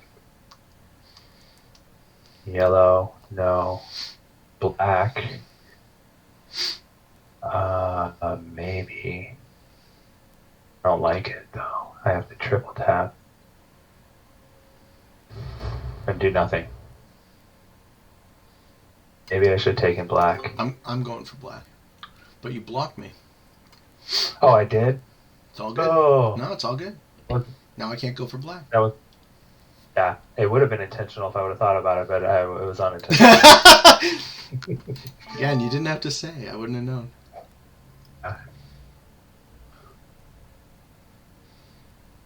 Yeah, when to block somebody, when not to block someone, because they might just blast right through you, right?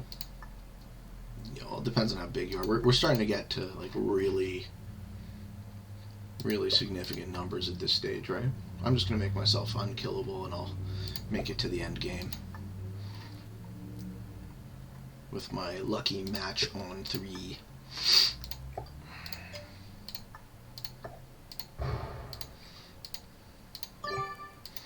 Feel like we've played what, 3 games now? Yeah. The fact that you and I are distracted by an interesting conversation makes this thing go a lot longer on average than. Times I'm kind of like not paying attention to what's happening on the board because I'm listening to you or talking to you. Which is funny too, because like I'm used to playing while talking, but I guess I'm still thinking about risk, and that's what I'm talking about. And right now I'm talking about not risk per se. So. All right. Black Matches In has 112. Wow. Can he Time to take somebody out? Can he eat yellow? That's what I think is happening. Does he eat you? I don't think he can. No, not with that positioning. No.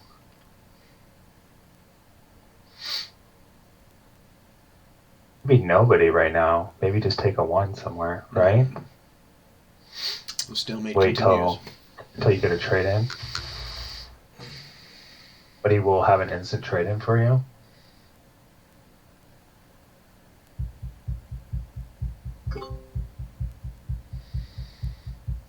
I've never seen numbers like this on Ottoman before. Ever. I've never been in this situation. I don't think I've ever played this map before. Do you like now it? that I'm looking at it. What do you think? Yeah, it's pretty cool. It's pretty cool. For a small-ish map, I do fairly well on this one in ranked because I know about the corners. And like, so this one's essentially a triangle, right? You want like it has 3 corners. Mm. The Spain, the Africa, and the Far East. So you don't really want to be in the middle.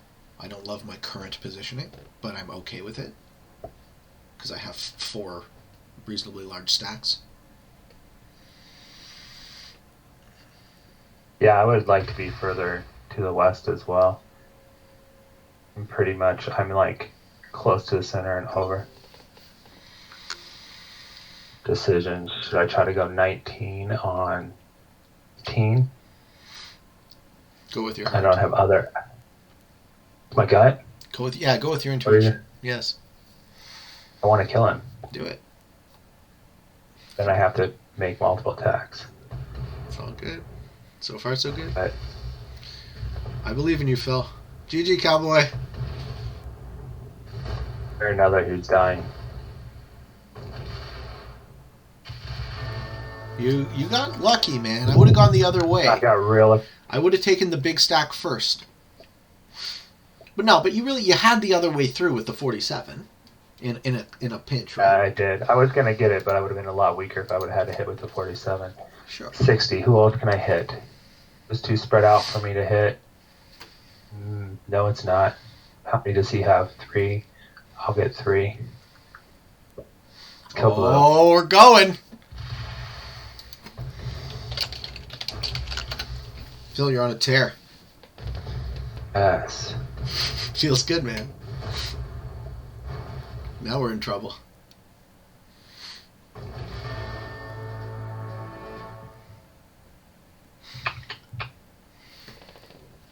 feel like I know how to play Risk again. Get good. Okay, I can take out yellow. Well, then you probably should. He was going to take you after all. I have to hurry. Don't fuck this up.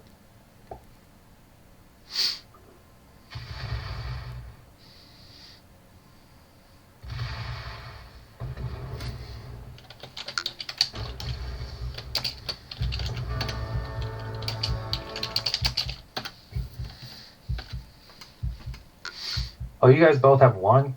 Yeah, we're not worth it. Oh. So Buttons.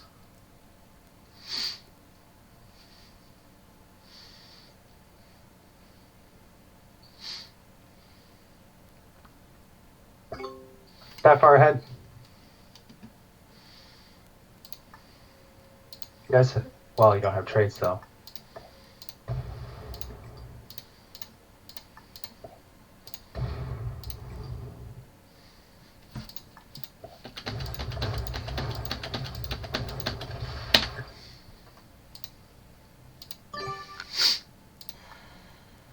Good luck.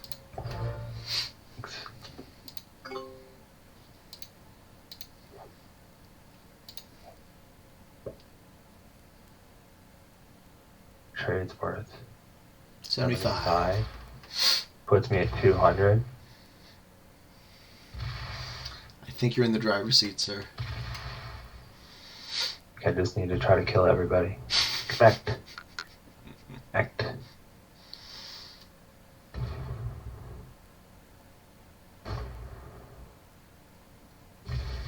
And you're both running like you think that I can win the game. Well, you can. Yeah. Pop a stack. Pop a stack. Do it. Do it. Pop a stack. It's your only chance. Should. He should do it. He's not doing it. He's hiding in the corner. He's gonna force you to do a bad split. That's smart. That's a smart play. I like that a lot. Yeah! Oh, at least he comes second. You know what I mean? I like that a lot. I'm gonna leave him in the corner. I figured. That's why. It was a good move. Oh! Oh no, Phil. Phil, what? What did you just do? Wouldn't let me. Did you close your Wow. end stage confirmation? I don't know what I just did. You skipped I the clicked like I was fortify. gonna attack, and Uh-huh. I must have clicked on the spot. So the end stage notification tab is an option, right? I don't know why they don't let. Ow!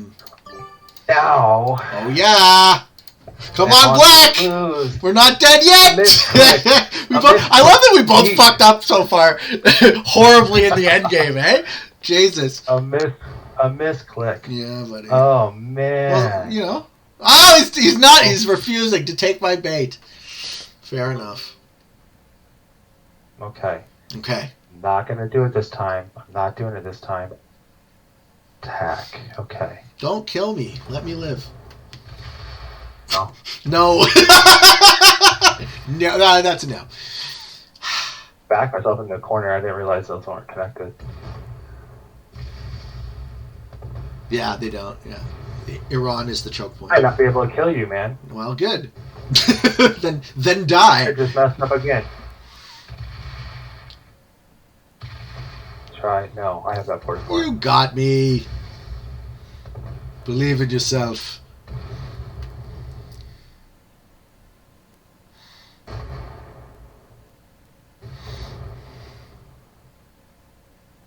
Oh, come on. You're fine. There you go. GG. And Let's see the finish. I have a trade, so I have more time. He's got cards. Like, that was the biggest mistake. So I got to play with Zareb for multiplayer for the first time yesterday.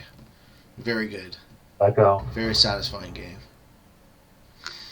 And Spike, actually, for that matter. I haven't yet.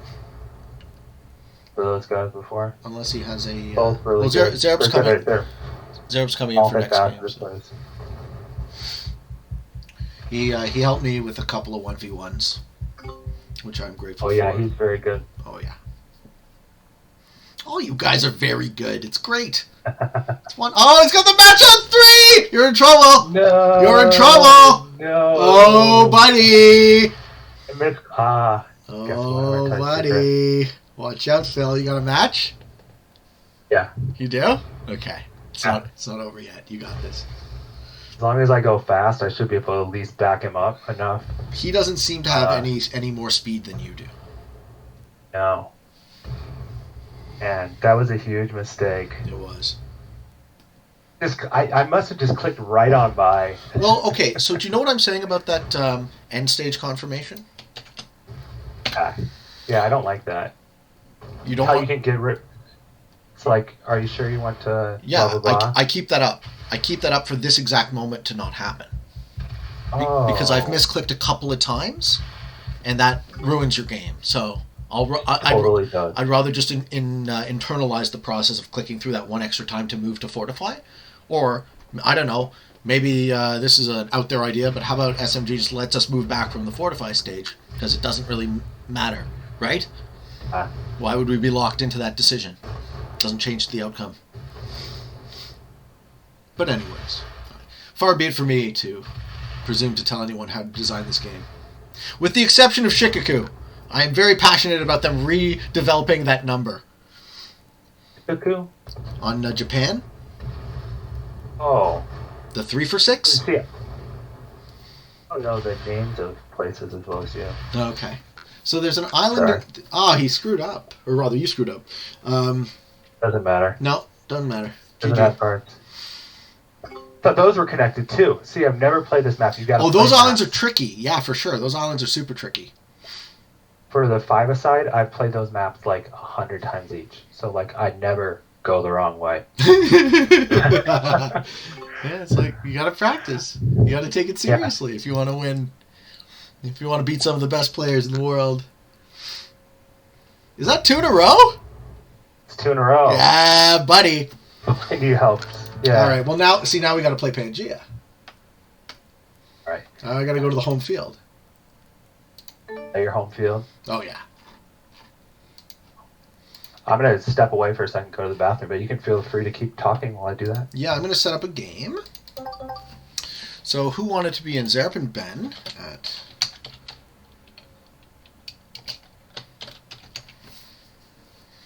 I'll throw up the code for them first.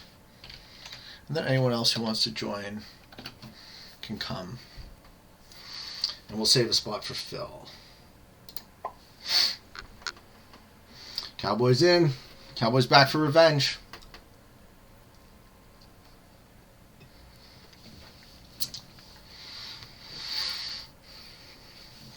Yeah, Zerp, if you're listening, man, I had a ton of fun playing with you yesterday. That was a really close battle in the end game. So, and I loved your trolling too, when you were like, "Oh no, I'm misclicking." Like, you know exactly what you're doing. Maybe I'm wrong. What do I know?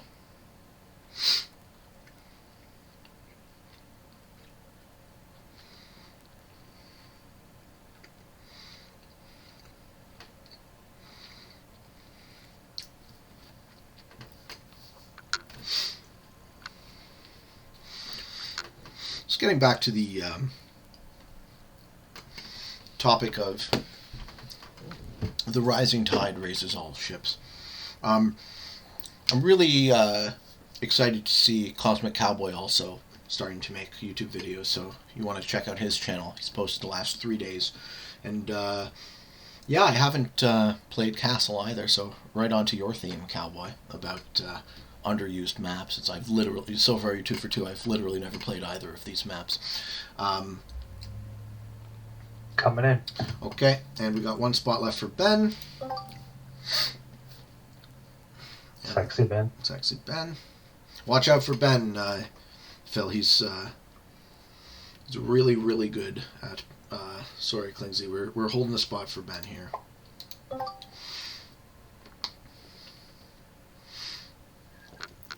Cool. Well, let's get him in, and then we'll play. This might be my. So last you game. Actually studied philosophy in college? I did. Yeah.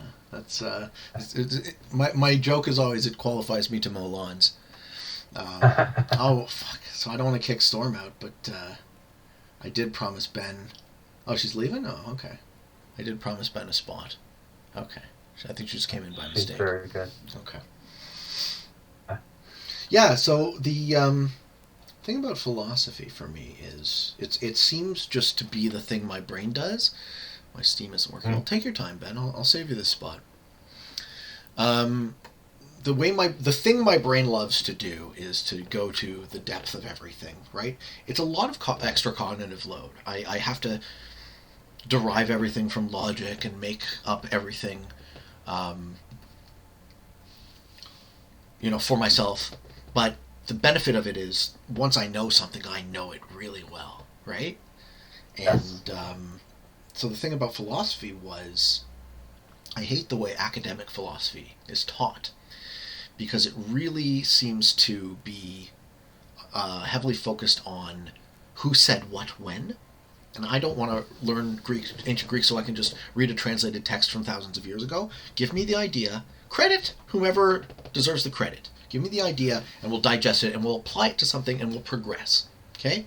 My belief is that the greatest challenge facing humanity is our lack of agreement on the definition of progress.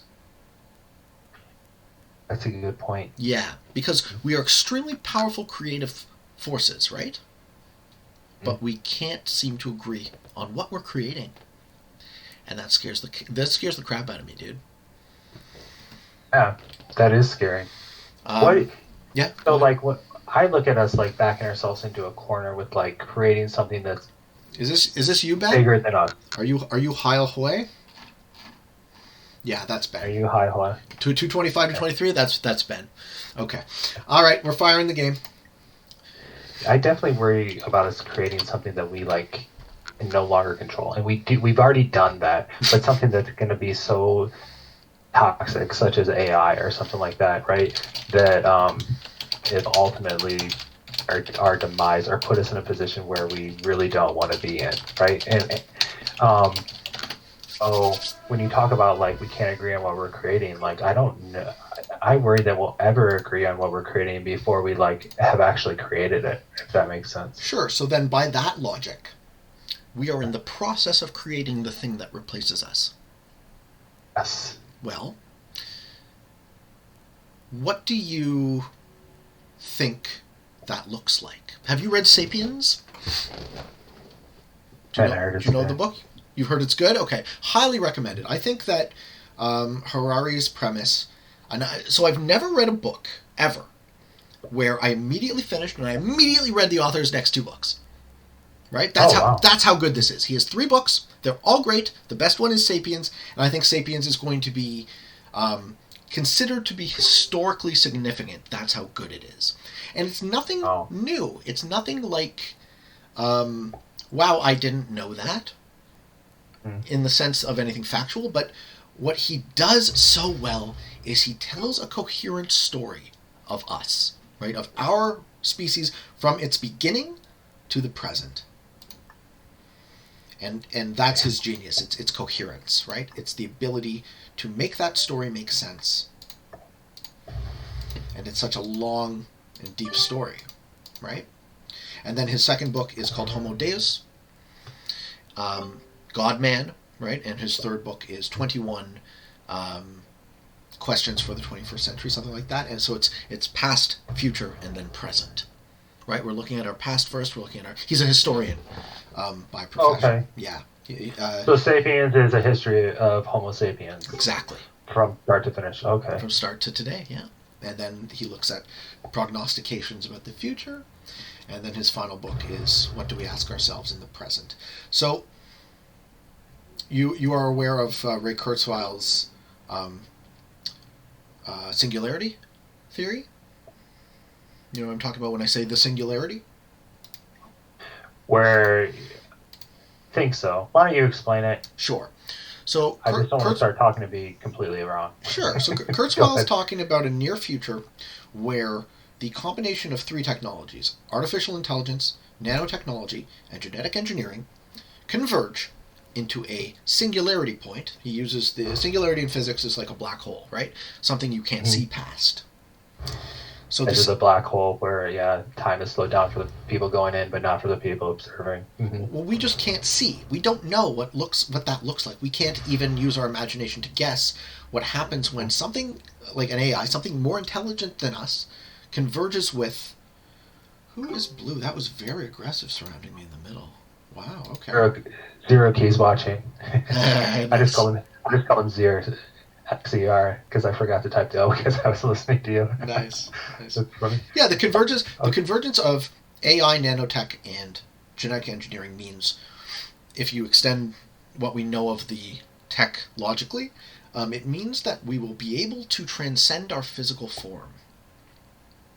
right? So once you've hacked the code to what you are as a person, perhaps our mind. Okay, so I believe here's where the philosophy comes in. There's a position in philosophy of mind called eliminative materialism. So the idea is that the mind is material. There is no mental substance. There is no soul, right? So an eliminative materialist would say, Jesus, I'm really boxed in there, would say, at a advanced enough technology, which we're not there, we would be able to measure everything there is about the mind, because our minds are electrochemical processes. They are an algorithm, right, operating on the computer that is our brain, right? So once we hack that, once we fully understand it, which there's nothing there's nothing magical about it. There's nothing to presume that we can't fully understand it with science. We'll quickly get to a point where we could download our consciousness into a machine, and then we could use super powerful transmutation of matter to remake our bodies or live whatever fantasy we might want to live virtually, or both. We could upload ourselves into like a physical human body or no body at all in a computer system. Or an ant, or a cat, or a dragon, Oh. or a computer system that models that, or some combination of both, right? You could live forever. All sorts of possibilities, really. And Kurzweil is he's a independently successful engineer and inventor, right? The guy holds a bunch of patents. He's currently a VP at Google, I think.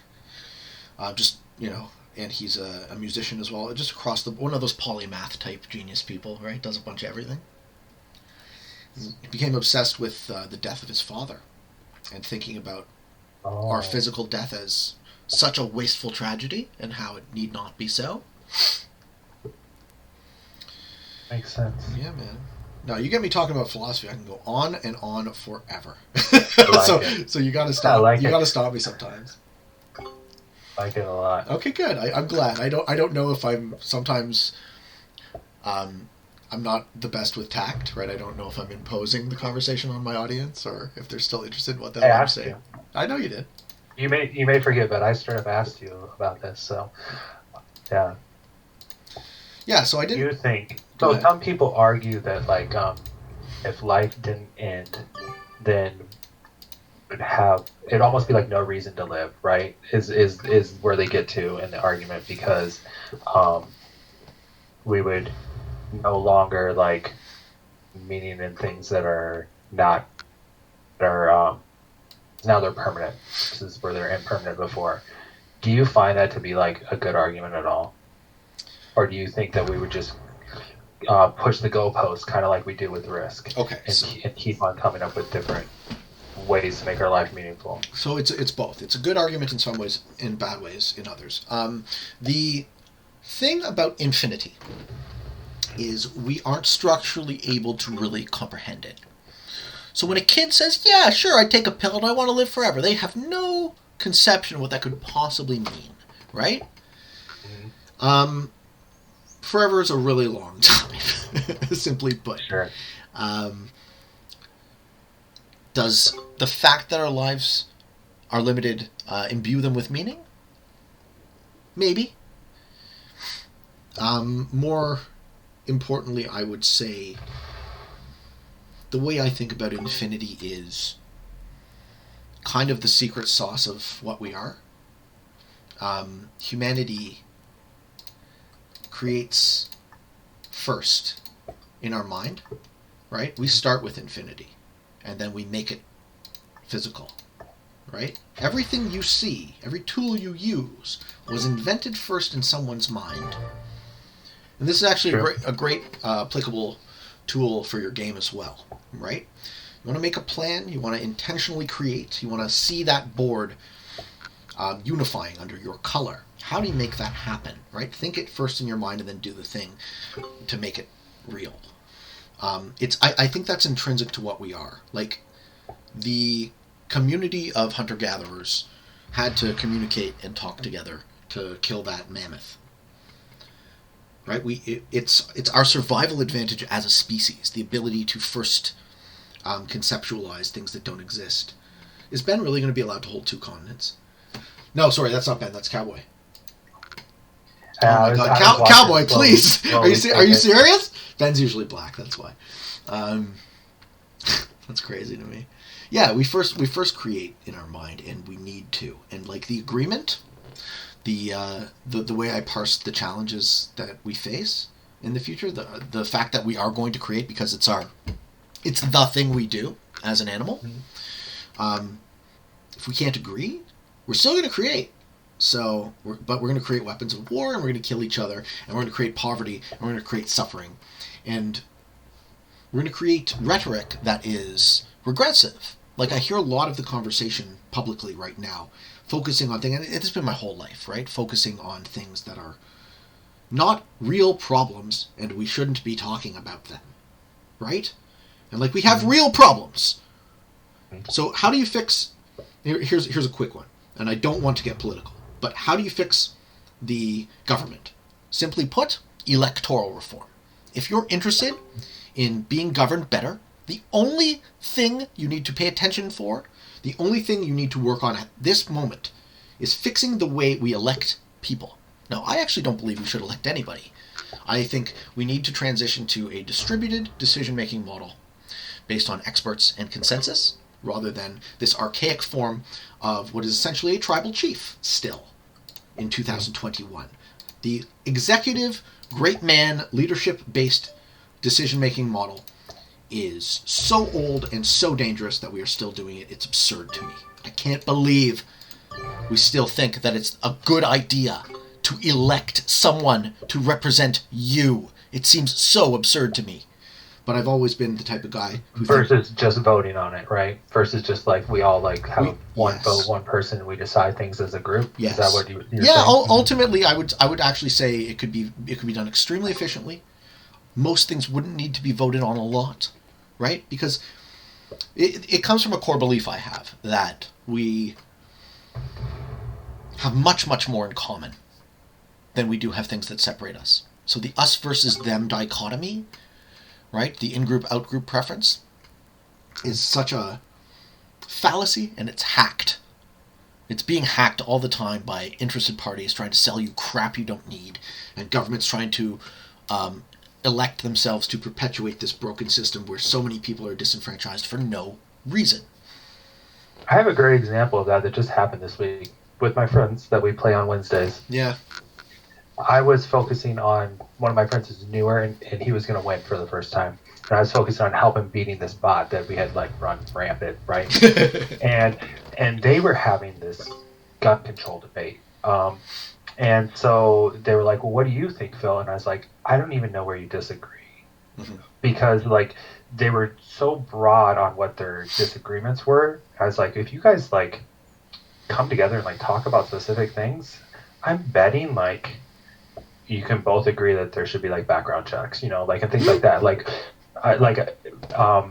But they disagreed at heart because they're coming from two different political parties, right?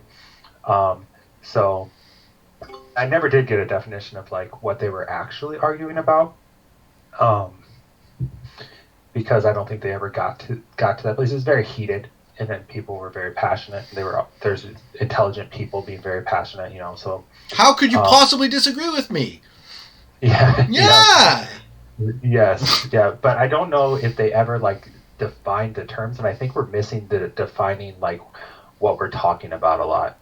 To your point, like, and that's where I think that like this duality of like us versus them comes from a lot of times is you're just simply not defining what people are talking about. Like I told somebody like they were talking about like all the gender words and pronouns and stuff, and I was like, you realize that you're like saying the same thing, but you're just using different terms. And this person was like, oh, what do you mean? And so I was like, this is what they mean when they're saying this. It's like, but I feel fine about that. And I was like, yeah, and like when you're saying this, they think you're meaning this. And they're like, oh, but that's not what I mean, you know? And so like I was describing, this person was like 15 years older than me, I was describing it to him, and I was like, really the issue here is you're like not defining to each other what your words actually mean. It's not that picking somebody out. Going for blue. Yeah. He's got I don't know if he has enough. It's close. He's got it. He's got to do a split, though, on that 5. Might be too close. I mean, you got to try now. Yeah, you can't just hand it to me. Nope. Yeah. Too late. No, sir. No, sir. What else is going to Doesn't be have worth it. taking out? I don't Doesn't think. have it. Too bad. Very close, but no cigar, sir. Anybody else with what are the trade-ins going to be? 15. Oh, this is a joke, Phil. You're getting a match and then 2 more matches. So while you play your turn, I'll just speak to what you just said. The thing I've noticed, and this is not conspiratorial. I'm trying to be analytical about it. Like, the thing I've noticed with this is that it is intentionally obfuscated. I use the word smokescreen, right? The media has the goal of capturing your attention and selling you products, right? Shit you don't need, to use the words of Fight Club. Yeah. And I lost where I was going. I don't see anybody to take out for kill? 20 troops. No, too bad. The saga continues. The media is we're telling us hijacked. to buy things that we don't need. Yeah, it's constantly like hijacking our minds. Yeah, and like, so it's a false liberal versus conservatism. As far as where I come from, is a false dichotomy. Nobody's liberal. Nobody's conservative. We use these labels very badly to try and describe something that doesn't really exist. Like, and I would say that, though, because apparently I have an unusual personality type where I'm extremely liberal and extremely conservative at the same time, if that makes any sense. So I'm not moderate at all. I'm very radical in both directions. But I think very real change needs to exist, and it's also a good thing for an entrepreneur, because entrepreneurs need both skill sets. We need the liberal skill set of openness and creativity to invent things that don't exist or innovate, and we need the conservative skill set of management to maintain systems once they exist. Yeah. So, Phil, you got. I've never thought about that before. You got a big lead right now. I don't think I have quite the juice to kill. Alright. It's close. I want Zerb's 4 cards, but I can't get them. I see it. You see it? You can do it? Or you see We'll be able to do it. Or you see that I can't? I don't know. How many do you have? Not enough.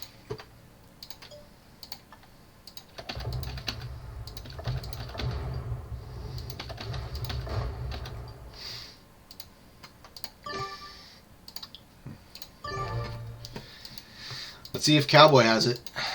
Let's see. He's got it. He's got the 30. You can do a lot with 30.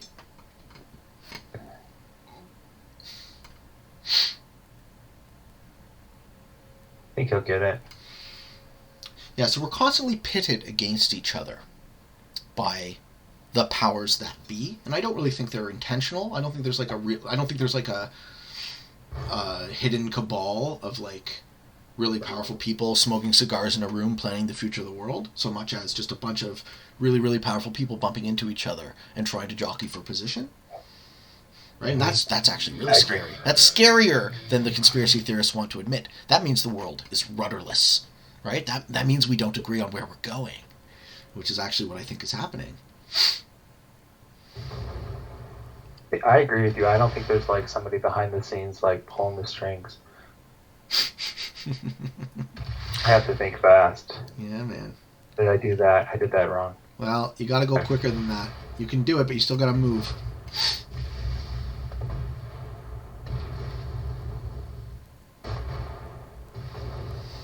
GG, Phil. Is that 3 in a row? This guy's flowing now. Can he do it? And you all have ones. Feels good, man. All have ones. Okay. All right, anybody listening to the stream, kill Phil. You should gang up on me. You should really gang up on me right now. Yeah, but we all kill ourselves in the process, right? I think it's a foregone conclusion. Yeah. So I'll kill someone next turn. Certainly. If I can. I don't know if I spread my troops out very well. Should get trade.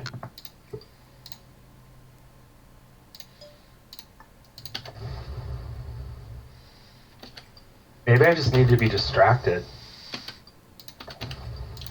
Well, it doesn't seem to be a negative.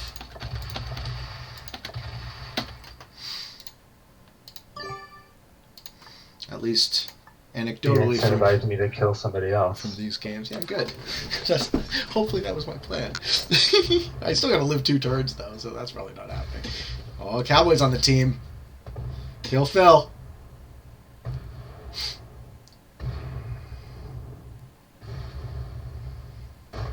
Okay. Jeez.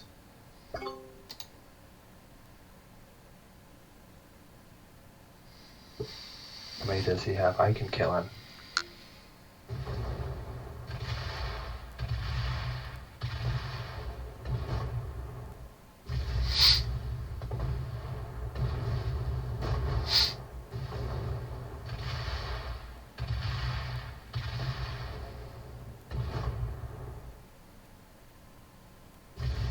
But here. It's the fastest I've ever attacked. Yeah, looks good, man.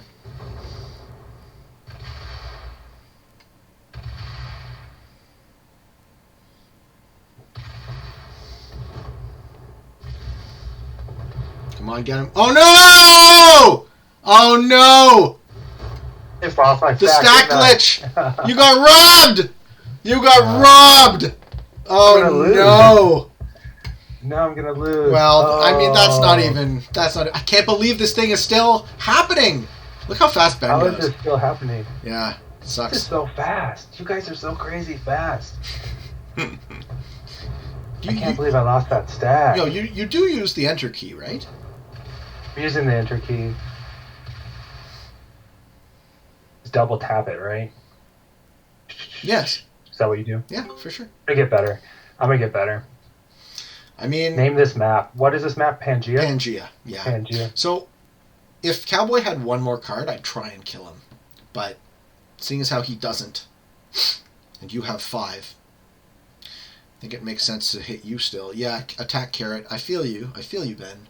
But I really can only make 1 meaningful attack. Okay, I can make 2. I can do this. But I still think Phil wins. And might as well, bud. Might as well. Yeah, Ben, give me the thumbs up. Well, probably too little, too late. Do you have a match? Do I? I have 5 cards. No, I mean Ben. He's like gung ho, trying to get me. Jeez. Okay, what's Cowboy doing? Cowboy's just spreading to try and make himself not die. Okay. I mean, it might work against me. Well, if you're down to 1 stack, sure. This actually okay. That was a great end game, right? We did our best. I That mean, was okay, really sorry, good. you got robbed, so it's not a great end game. But given that circumstance, everyone adapted quickly, and I still think you got it. Depends on who you kill. You. Okay. Good luck.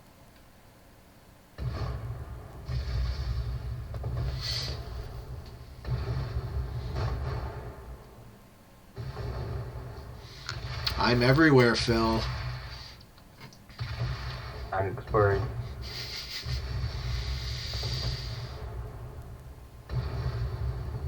Make it. Okay, there you go. That's half your turn. You got it. Well played, sir. Oh, you got robbed again! The game will not. The game will not let you win. Wow. Wow. Doesn't want me to win. Ben eats me now and wins the game. Good game. Yeah, good Somebody game. got a Fuck. gift. The game decided that you did not deserve a third win Guys in a played row. well. Yeah. Too, like, Well, given the circumstances, we played well. I think those fucking stack glitches are extremely unfortunate, but here we are.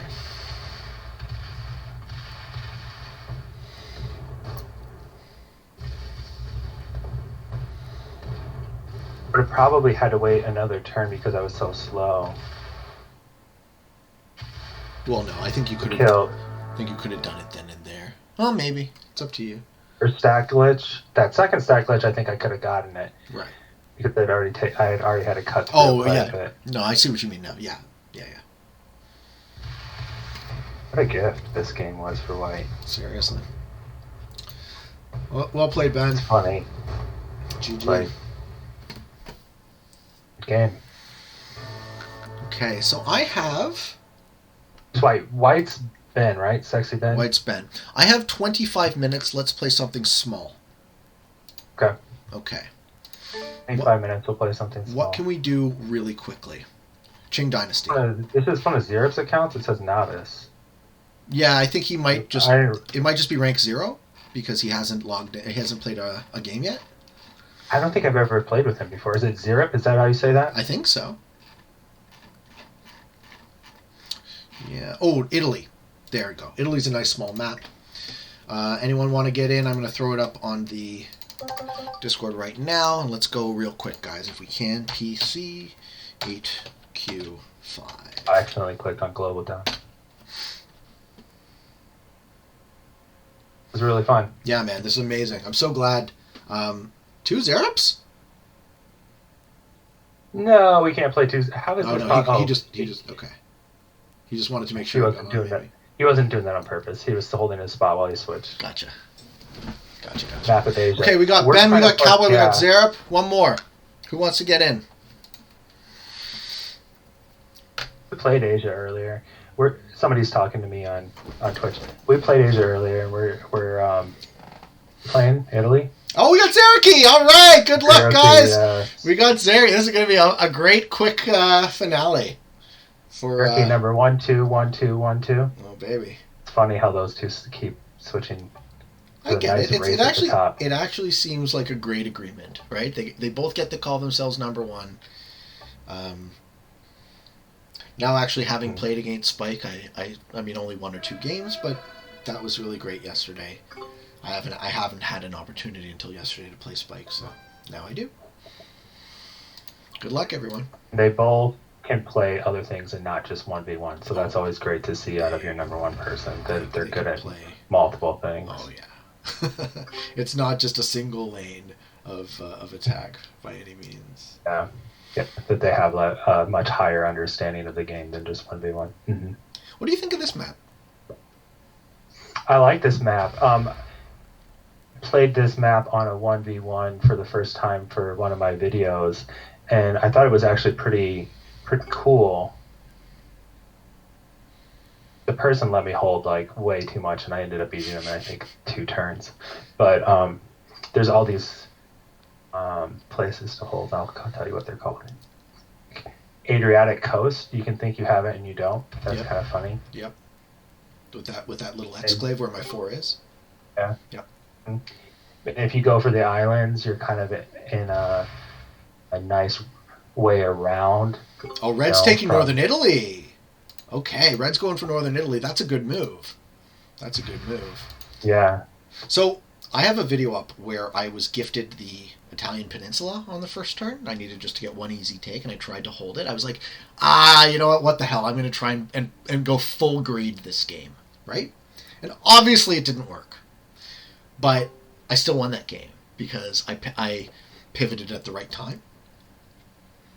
You know, okay. You know what I'm saying? Like I tried something that I knew was too risky and dumb, and I failed at it. And you got it anyway? And I figured out after it would almost worked as a bit of a misdirect, right? Everyone was like, fuck this guy. But I'm used to playing around, fuck this guy. So I was able to put myself in a winning position anyways. I was very proud of that video, actually. I thought, I thought it I'll have to watch it one. yeah, man. It shows like what not to do and then what to do, almost. Like, don't take the greedy middle of a map and make everybody look at you and go, "You gotta kill me," right? You don't do that. That's dumb. No. No. Not in Prague, at least. It's kind of so. That's kind of like Europe, where you get a decent bonus, but you're in the middle, and everyone needs to like go through you, right on the classic map.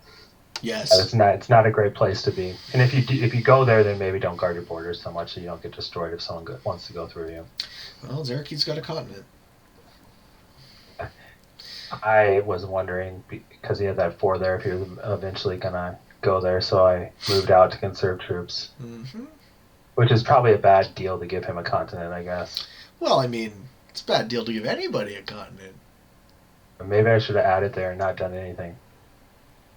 Now that I think back on it, I probably just made a big mistake. Well, do you know where Torino is on this map? One of the viewers says they're from Torino. Turin, I think, is in northern Italy, right? So it would be around. It is in Tuscany? In Genoa? Turin, yeah. Tuscany, Genoa? Turin, I think, is around here. Sorry, you can't see what I'm pointing at. I see what you're pointing at. Yeah. Northern Italy. I'm so bad with geography. I didn't find its worth when I was younger, and now I find its worth. Oh, geography! I love looking at maps for fun. Like, Google Earth. You ever look at it? Yes. It's like an online globe essentially, but like with all sorts of different overlays. You can like see. I'm a huge geography nerd, so obviously I love Risk. Love watching the map become mine. I love Risk, and now I'm considering to be a geography nerd because of it. You're going, maybe you did both at the same time. What's Zerb doing? Zerb's thinking. Did he go FK? It was an aggressive move to attack Zero Key there. It was very aggressive. Zerb was really considering his options. Okay. Yeah, you were right. The individual online said North Italy, so good job with that one. Shroud of Turin, man. I gotta know where Turin is so I can see the physical remains of Jesus Christ.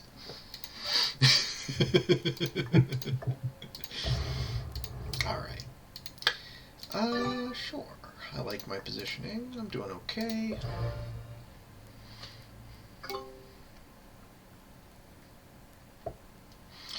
Also, I think just north of there in the Alps is where they found the Iceman.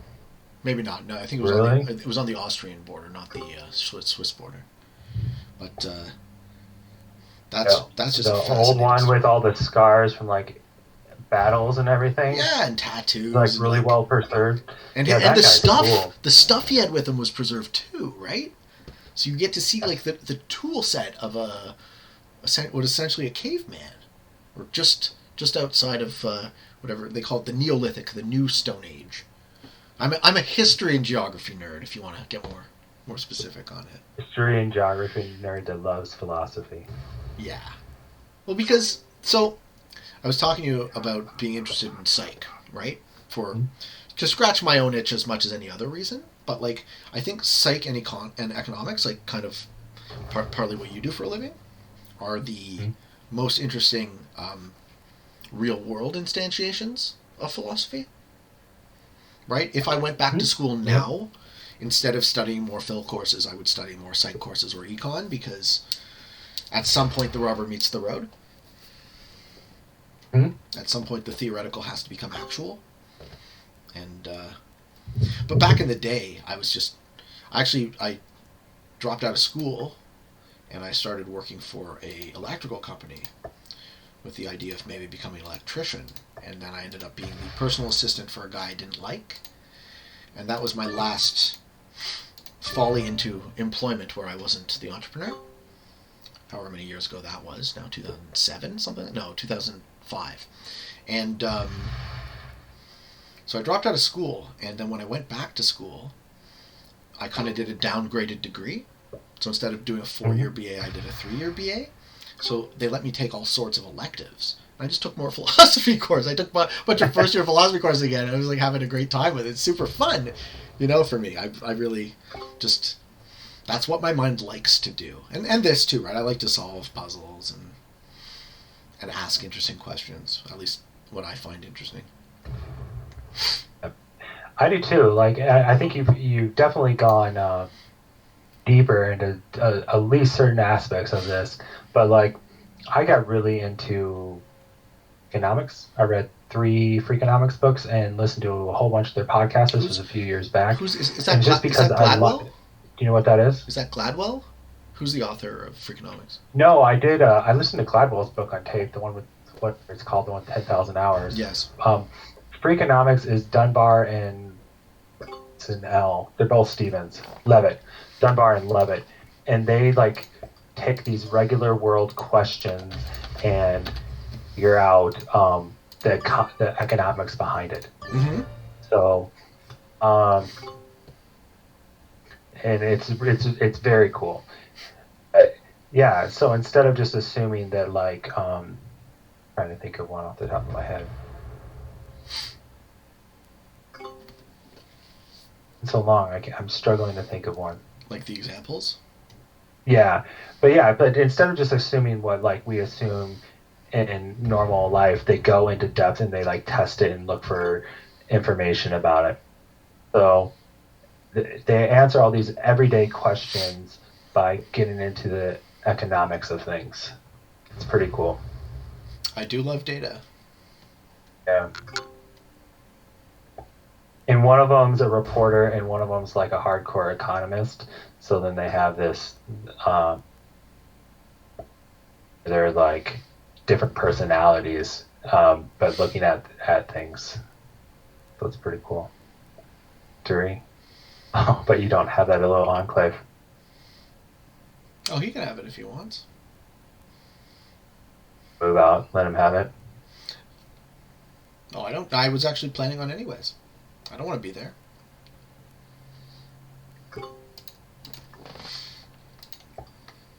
I highly doubt that that's what that meant.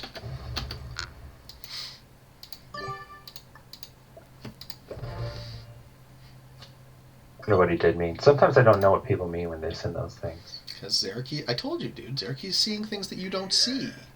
He's thinking ahead. I mean, myself included, right? Like, I'm not just specifically seeing things that people don't see. We'll get there one day. Well, I get there. I just don't get there fast enough, right? I get there once. It's like, oh shit, he's gonna kill me. Oh yeah, sure. Yeah, I like when you're on your YouTube videos and you're like, I die. I'm dead now. And then you look at the camera and just kind of smile. I think that's really funny. Well, because I the whole time I'm playing. Oh, it's my turn? Oh, man. Give her, Phil. Give her. It's my turn. Give her. Jesus, how much time do I have? Not much. The whole time I'm playing, the thought I'm having is, what's going to happen, what's going to happen, what's going to happen, and I narrate what I predict is going to happen. And I like that with all sorts of like market type. Like when I invest, I try and think about, what my risk profile is versus what I predict to happen in the future.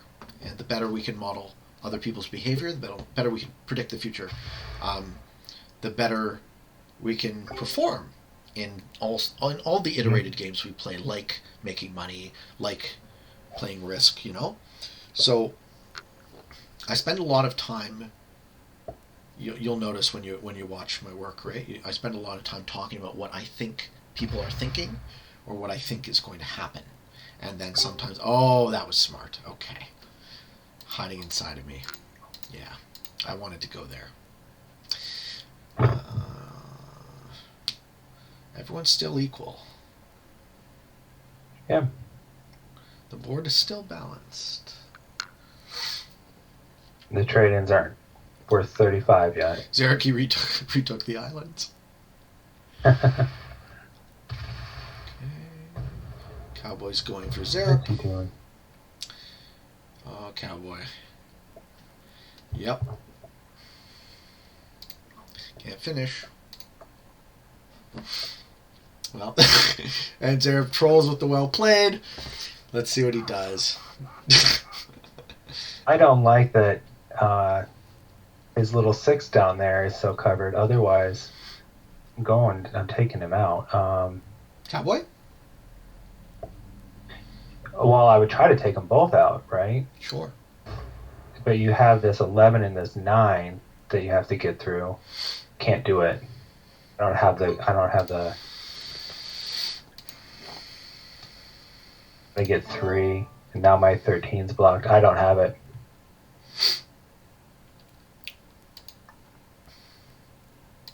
You could just take him halfway out for me. That'd be great. Seems like something I would do. Tell me how else you'd like me to throw the game? I'm going for it. Fuck it. Later, Cowboy. GG. Job. Now you're gonna get the other one. You're gonna roll us all in one turn? Maybe. I'd like to see that. Well, let's see if I'm powerful enough. Can I kill Zarek? I think so. Can I push through Zareki's 9? Yeah, I feel like trying.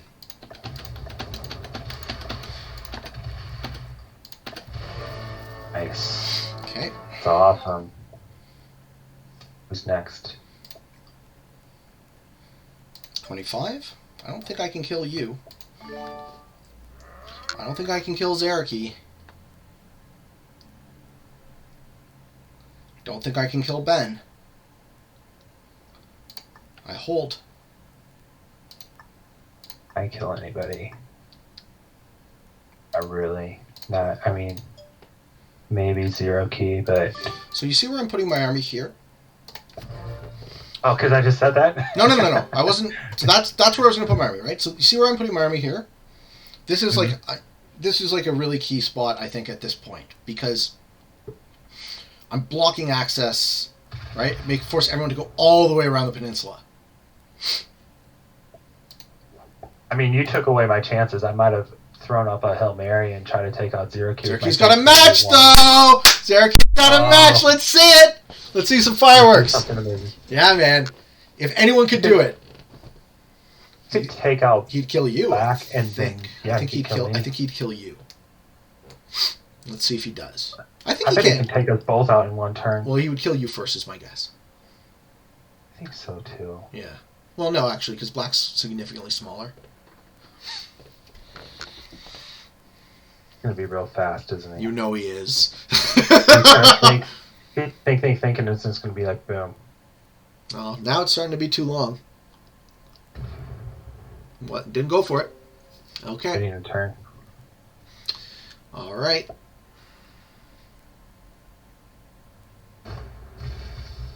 Oh, I hope I have cards. I haven't looked yet. Okay. Oh, I'm not gonna live. What am I talking about? I don't think I can get you now either. It's still too close.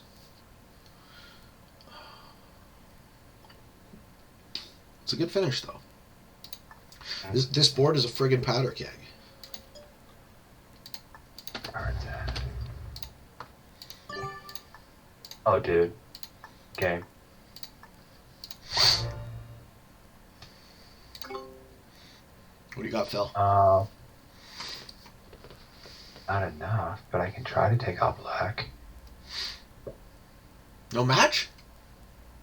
But I have to do this, don't I? You don't have a match? You have that 19. You have that 19. I can't do it. You gotta get really lucky on the 13 and then split if you want to try that. Can't.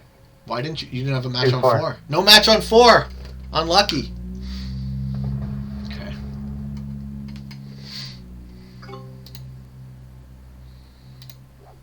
Have to be insanely lucky. I would have to have like 7 left. Feel bad just ruining the game for him off of. I mean, the chance is like 0.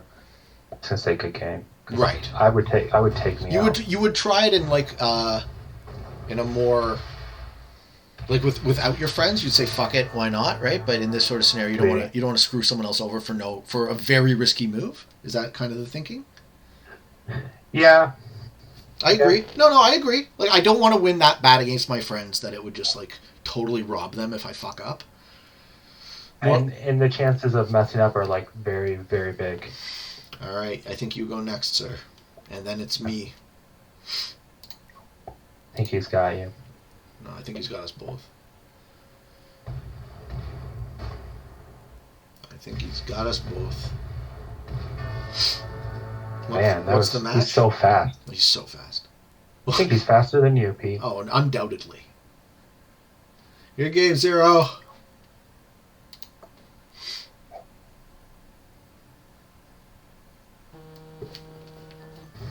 Very good game. Very good game. Playing like he's like number one in the world or something. All right, can I take this whole map in one turn? It'd be interesting to see. Oh, baby, oh, baby! It's not even a big map. You have